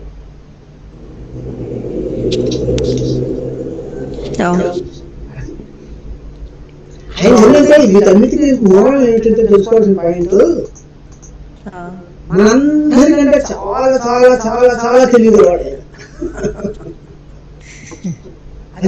ఆయన. బుట్టలు వేసుకుందంటే కుదరదు. ఒక మనిషిని బుట్టలు వేసుకోగలడు కానీ భగవంతుడిని ఎవరు ఎవరు వేసుకోలేదు, ఎవరికి అక్కడ అసలు ఆ ఆలోచన ఉంటుండే స్వామి భక్తుడికి భగవంతుడిని బొట్లో వేసుకోవాలని. ఆలోచన ఉంటుంది, అంతర్గతంగా ఉంటుంది, సబ్ కాన్షియస్ స్టేట్ లో ఉంటుంది, బయట కాన్షియస్నెస్ లో ఉండదు. కానీ సబ్ కాన్షియస్ లో నేను కర్మ సన్యాసం కర్మ ఫలత్యాగం ఏమీ చేయకుండా జ్ఞానయోగం భక్తి యోగంతో ఆయన బొట్టలు వేసుకొని ఆయన నుంచి మాత్రం ప్రాక్టికల్ వరాలు పొందాలి. అదే పాటలు కూడా చెప్పా, చేతి నుండి నైవేద్యములను నాకప్పింతు మాయావి, నా నుండి వరము కోరదము సత్యమైన సిరి సంపదలు, నా దగ్గర నుంచి ధనాన్ని వర్తం, నాకేమో విశేషణ వంట పదార్థాలని చేసి చూపించి నువ్వే ముక్తావు. మరి స్వామి అందరింటికి రారు కదా స్వామి, మరి ఏం చేయాలి వాళ్ళు? వాళ్ళు స్వామికి రెండిళ్ళు నేను చెప్పాను, రెండు అడ్రస్లు ఉన్నాయి, ఒకరు భక్తుడు ఒకరు ఇది అవతారం నిరావతారం. వాళ్ళకి వాళ్ళు ఏం చేయాలి స్వామి? నరావతారం అంటే భక్తులు ఇంకా ముఖ్యం. భక్తుడికి చేసే సేవ నరావతారం ఇంకా సంతోషిస్తుంది. మన భక్తుడు కూడా యోగ్యుడై ఉండాలి, మీరు చెప్పిన శ్రోత్రియుడై ఉండాలి. దొరుకుతారు భక్తులు. ఇప్పుడు నరావతారం దొరకదు కానీ భక్తులు ఉన్నదంటే అవైలబుల్ బెస్ట్, ఉన్నవాళ్ళే బెస్ట్. నువ్వు ఎంత రేపటికి అది తప్పించుకోవాలని నఫా చూపిస్తున్నావు కానీ ఇప్పుడు నేను ఏం చెయ్యాలి? ఇప్పుడు స్వామి ఇప్పుడు నరవతారంగా మీరు మాకు లభించారు, మీరు కొందరింటికే వెళ్తారు, అందరిళ్ళకి వెళ్ళరు, అందరికి భక్తులు కూడా అందరిళ్ళకి రారు, ఒకరికొకరు సపోజ్ నేనే ఉన్నా నా ఇంటికి ఎవరో రారు. మరి నాలాంటి వాళ్ళు ఎప్పుడో స్వామికి ఒకసారి కనిపించి ఏదో యథోచితంగా సమర్పించుకోవడం, దక్షిణ సమర్పించడం తప్ప ఏం చేసేది ఏం లేదు. మరి నా వంటి వాళ్ళ పరిస్థితి ఏమిటి అని అడుగుతున్నాను స్వామి. ఎప్పుడో కనపడే దక్షిణ సమర్పించుకుంటున్నావుగా, అది ఎక్కడిపోతుంది? అది కాదు కదండి, ఇంకా తృప్తి ఉండదు. ఇంకా ఏదో స్వామి ఎప్పుడు అలా దర్శించుకోవాలి, స్వామికి ఏదైనా చేసి పెట్టుకోవాలి అలా ఉంటుంది కదా. అందరికీ అవకాశం లభించట్లేదు కదా. అనేక సార్లు నాకు చేసి పంపించావు, నేను తిన్నాను. ఇంకా జనరల్ గా ఏంటంటే నేను ఒక్కడా విషయం కాకుండా జనరల్ గా విషయము నరావతారం లభించినప్పుడు భక్తులను సేవించాలి. ఎందుకంటే తన్మయాహితే, భక్తులను కూడా ఆ భగవంతుడు ఆలోచించి ఉంటాడు. నారద భక్తి సూత్రం. అసలు ఇంకా భక్తులను సేవిస్తే భగవంతుడు తను సేవించడం కంటే కూడా ఎక్కువ ప్రసన్నం అవుతాడు. నేను ఉన్నది తమాషా చెప్పా, నరావతారం అనేది పెద్దిల్లు, భక్తుడు అనేది చిన్నిల్లు అని చెప్పా. పెద్దిల్లు కంటే చిన్నిల్లు కదా ఎక్కువ. అలాగే స్వామి మరి మీరు స్వామి జ్ఞానం ఇస్తే మళ్ళీ వచ్చి ఇంకా జ్ఞానం ఇస్తాడు, పాటలు పాడితే ఇస్తాడు అని అన్నారు మీరు. మరి నాకు సత్యసాయి బాబా వారు కనిపించే కళలో ఈ రెండు జ్ఞానం గురించి మాట్లాడేది, భక్తి గంగాను మహిమయమున అందరికీ అందించు అని చెప్పి స్వామి చెప్పారు. నాకు ఇస్తే నాకు అవే మహిమలును పాటలే తప్ప నాకేమో నేనేం ఫలం ఆశించి కాదు స్వామి చేసి వెళ్తాను. స్వామి ఏమి ఇవ్వకపోయినా చెయ్యాలనే సత్య సంకల్పం ఉంది. అది పరమాత్మ నా చేత ఏది చేస్తే అది చేసుకెళ్తాను తప్ప ఏం కోరను. మరి అప్పుడు ఆయన చెప్పిన పనుల వరకే చెయ్యి, ఇంక ఎక్స్ట్రా పని ఎందుకు నీకు? జ్ఞాన సరస్వతి భక్తి గంగా మహిమ యమున మూడు కదా. నీకు యమున గురించి గంగా యమున ఇచ్చాడు. సరస్వతి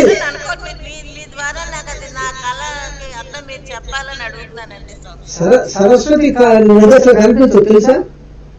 అంతర్వాహిని. దాని గురించి ఎందుకు నీకు గోళ? హాయిగా మహిమేమున భక్తి గంగా రెండింటి ప్రచారం ఏమి చెప్తున్నాడు కదా ఆయన. చెప్పారండి, చెప్పి వేణుగోపాల కృష్ణమూర్తి పాదాలు ఎప్పుడు విడిచిపెట్టద్దు అని కూడా స్పష్టంగా చెప్పారండి. సరే, నువ్వు మళ్ళీ ఇంకా నేను సంజక్షణ నేను ఒకసారి ఏదమనిస్తే డెటెక్టర్ ఇంజక్షన్, డాక్టర్ ఒకసారి పిల్లవాడు ఏదో ముచ్చట్లు చెప్పి డెటెక్టర్ పెట్టేస్తాడు.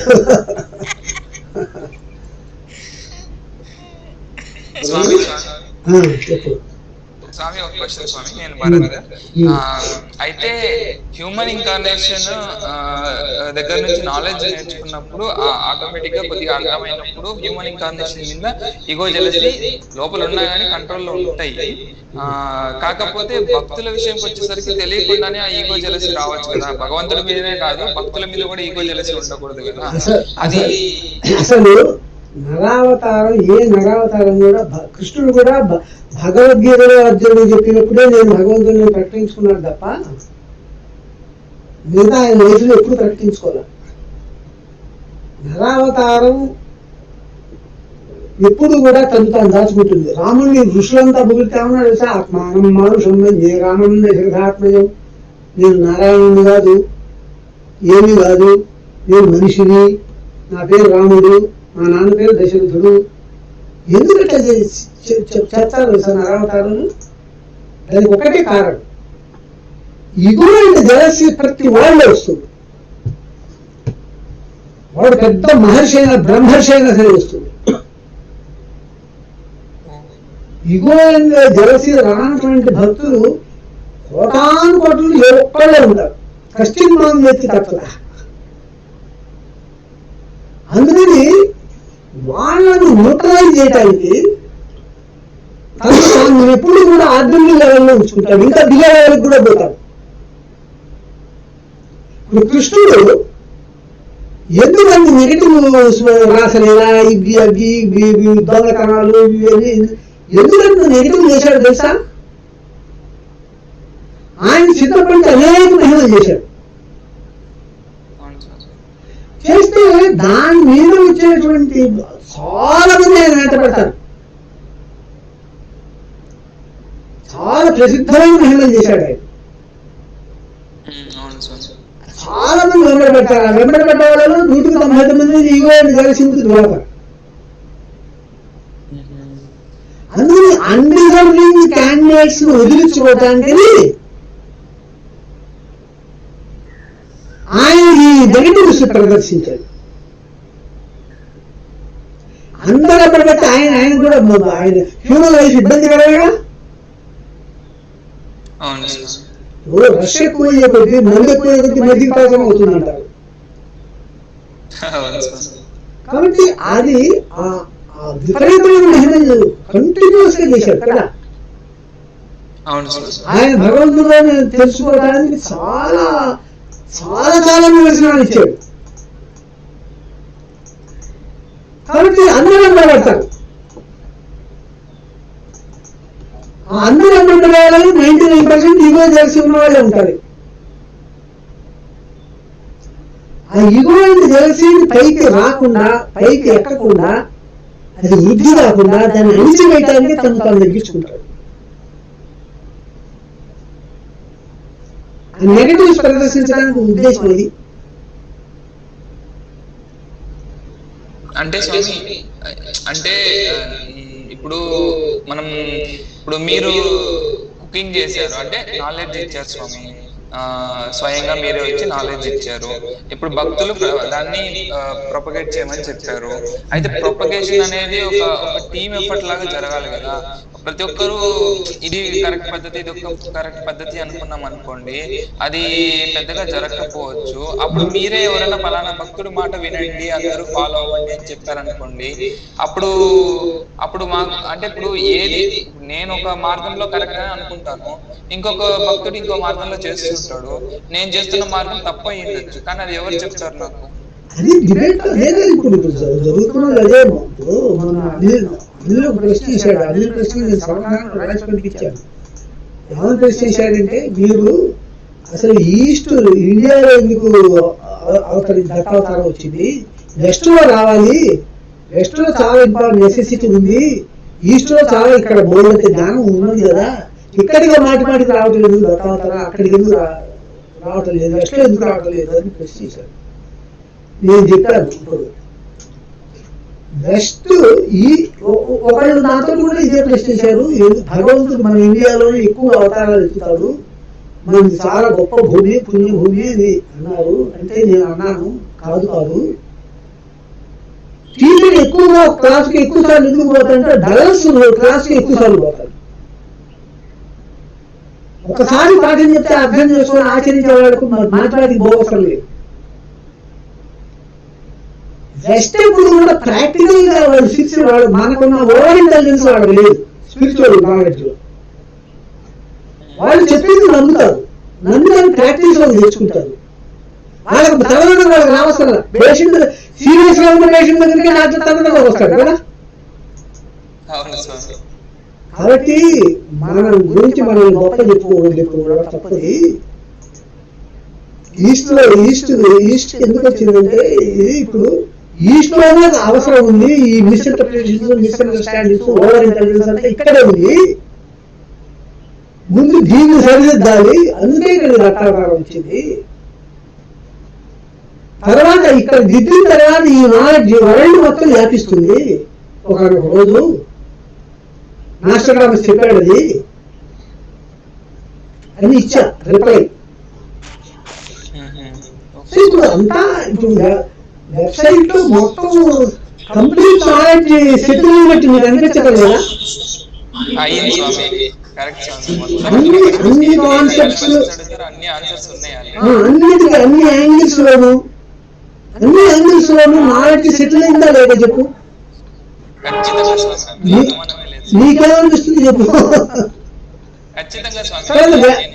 వెబ్సైట్ లో రికార్డ్ అయింది కదా, అన్ని రికార్డ్ అవుతున్నాయి కాబట్టి ఇది ఫ్యూచర్ లో చాలా కాలం నిలుస్తుంది, వ్యాపిస్తుంది వరల్డ్. డెఫినెట్ గా వస్తుంది. దాని గురించి you don't worry, that is the matter related to God. నీ గురించి సంగతి నువ్వు ఆలోచించుకో. దత్తాత్రేయ స్వామిని కలియుగం వచ్చే ముందు ఋషులు పోయి దత్తాత్రేయ స్వామి అన్నారట, స్వామి కలియుగం రాబోతుంది, అంత నాస్తికులు రాబోతున్నారు, దేవుడు లేడు చాలా మంది వస్తున్నారు, కలియుగం రాబోతున్నారు, ఎట్లా అని అన్నారు. ఇప్పుడు దత్తాత్రేయ స్వామి అన్నట్టు వాళ్ళతోటి ఋషులతోటి, అయ్యా మీ తపస్సులు మీరు చూసుకోండి, మీ సంగతులు మీరు చూసుకోండి, నా సంగతి నేను చూసుకుంటాను, నా సంగతి ఎట్లా చూసుకోవాలని నాకు తెలుసు, మీ ఆత్మోద్ధరణాన్ని చేసుకోవాల్సిన పని లేదు, మీరు చూసుకోండి, మీ సంగతి మీరు విచారించుకోండి అని చెప్పారు. అక్కడికి మీరేదో మీ సంగతులను పూర్తిగా సెటిల్ చేసుకున్నట్టు నా సంగతి గురించి సానుభూతి చూపిస్తున్నట్టు ఎందుకు?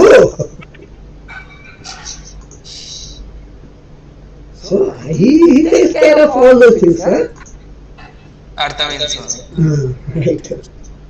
స్వామి నమస్కారం స్వామి, నేను రమాని.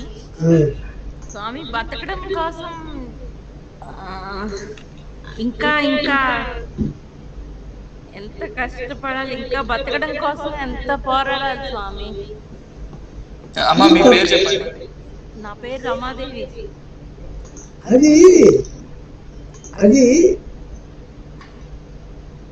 మీలాంటి వాళ్ళు మీకంటే కూడా ఇంకా ప్రాబ్లమ్స్ ఫేస్ చేసేవాళ్ళు బోల్డంత మంది ఉన్నారు లోకల్లో. వాళ్ళ వైపు చూడు ఒక్కసారి.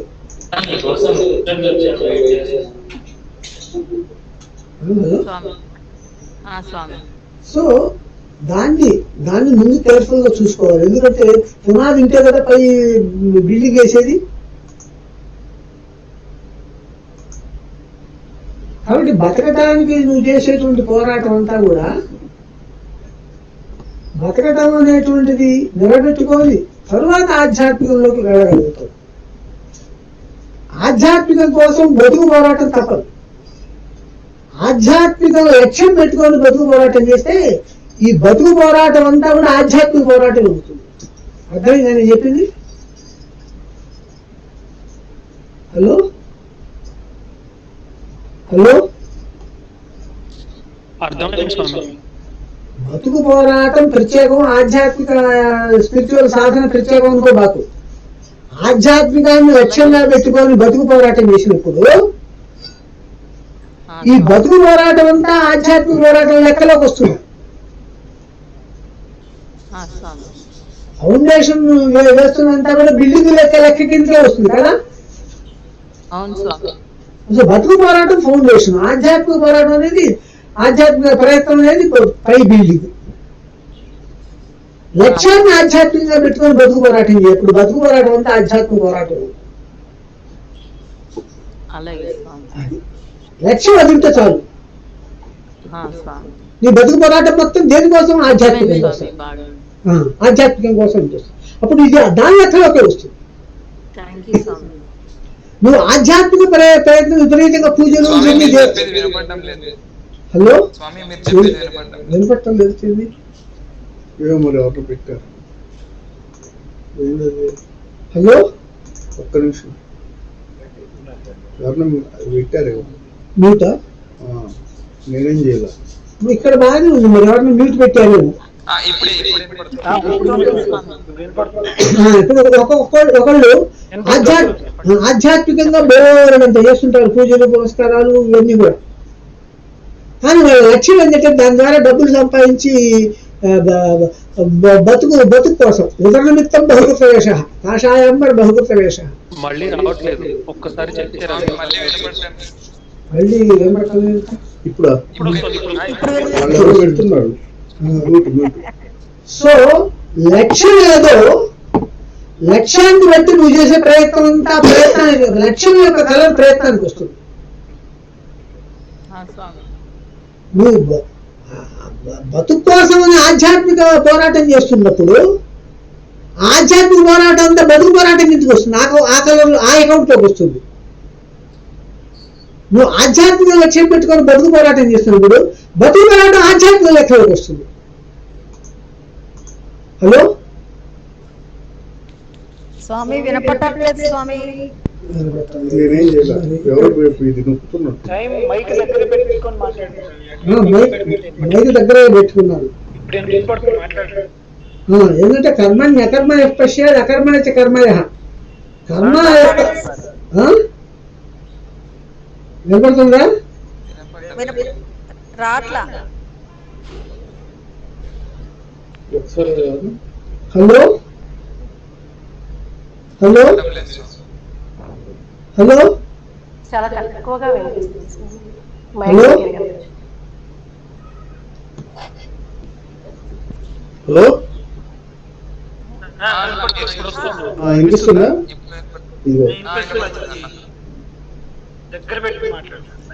హలో. కాబట్టి లక్ష్యం ఏదైతే పెట్టుకుంటావో కర్మ కూడా అదే రంగు వస్తుంది. లక్ష్యం యొక్క రంగే కర్మకు వస్తుంది. ఓకే, అర్థమైంది కదా? ఎంత చేయము 5 కావచ్చు. 5 కావస్తుంది కాబట్టి ఇంకా ఏదైనా భజన పాట పాడి మిగులుతావా?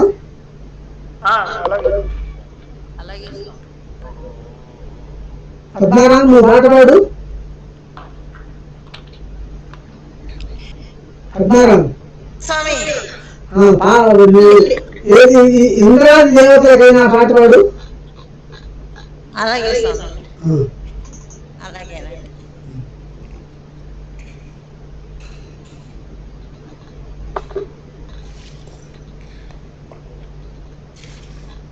పాడుతున్నాను సార్. ఒక నిమిషం ఫస్ట్ పేజీ తీసుకుంటున్నాను.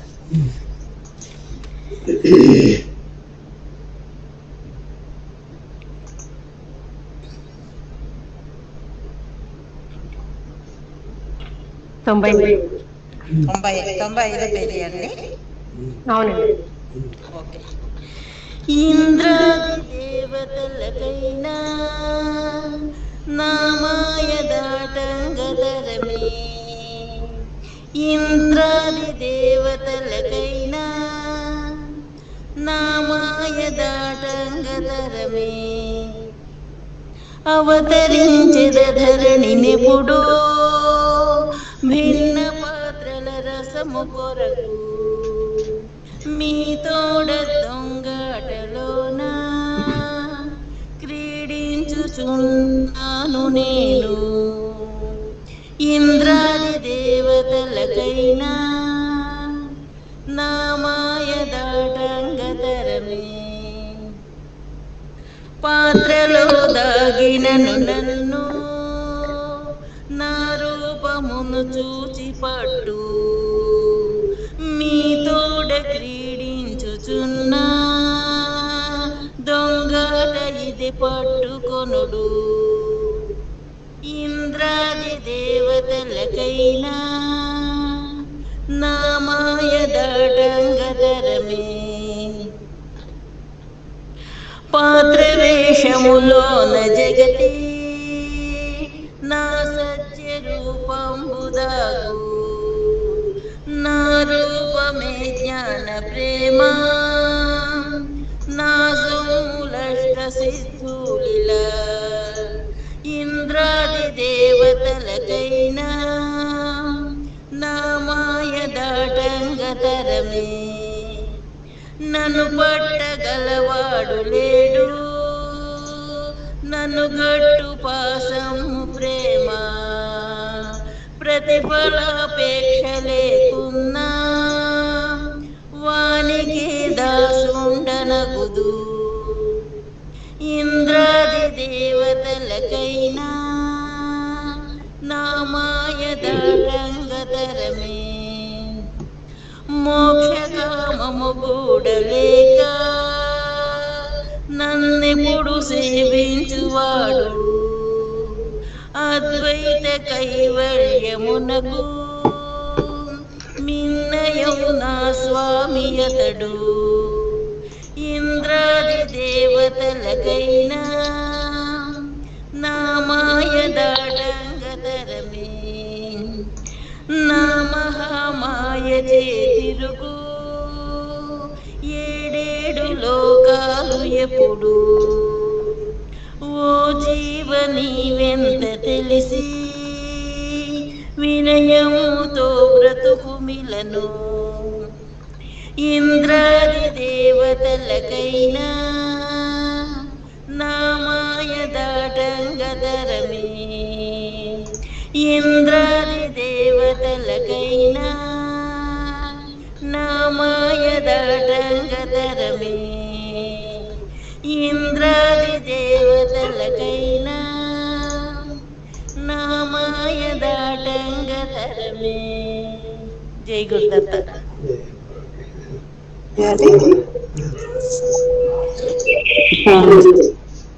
హలో పాడాలి స్వామి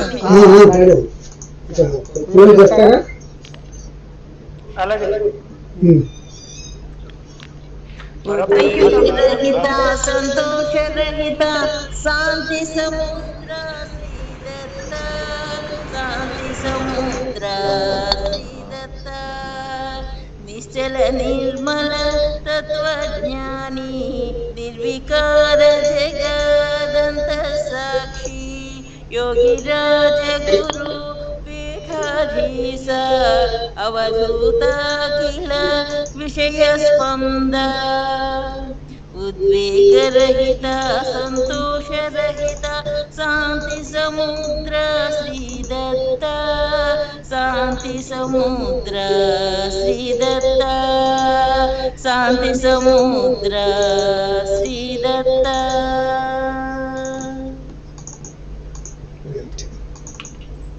परब्रह्म समारंभां श्रीदत्तात्रेयमध्यमां श्रीदत्तस्वामिपर्यन्तां वन्दे गुरुपरम्परां सर्वविश्वन्यस्तपादपद्मायते वामहस्तालोल वेदशास्त्रायते ज्ञानसूर्यायते दत्तरूपायते श्रीवेणुगोपालकृष्णाय वन्दनं श्रीवेणुगोपालकृष्णाय वन्दनं श्रीवेणुगोपालकृष्णाय वन्दनम् ॐ शान्ति शान्ति शान्तिः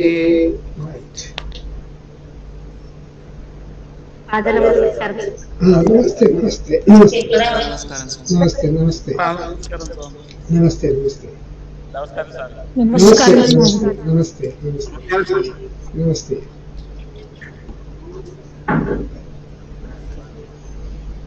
जय गुरुदेव जय गुरु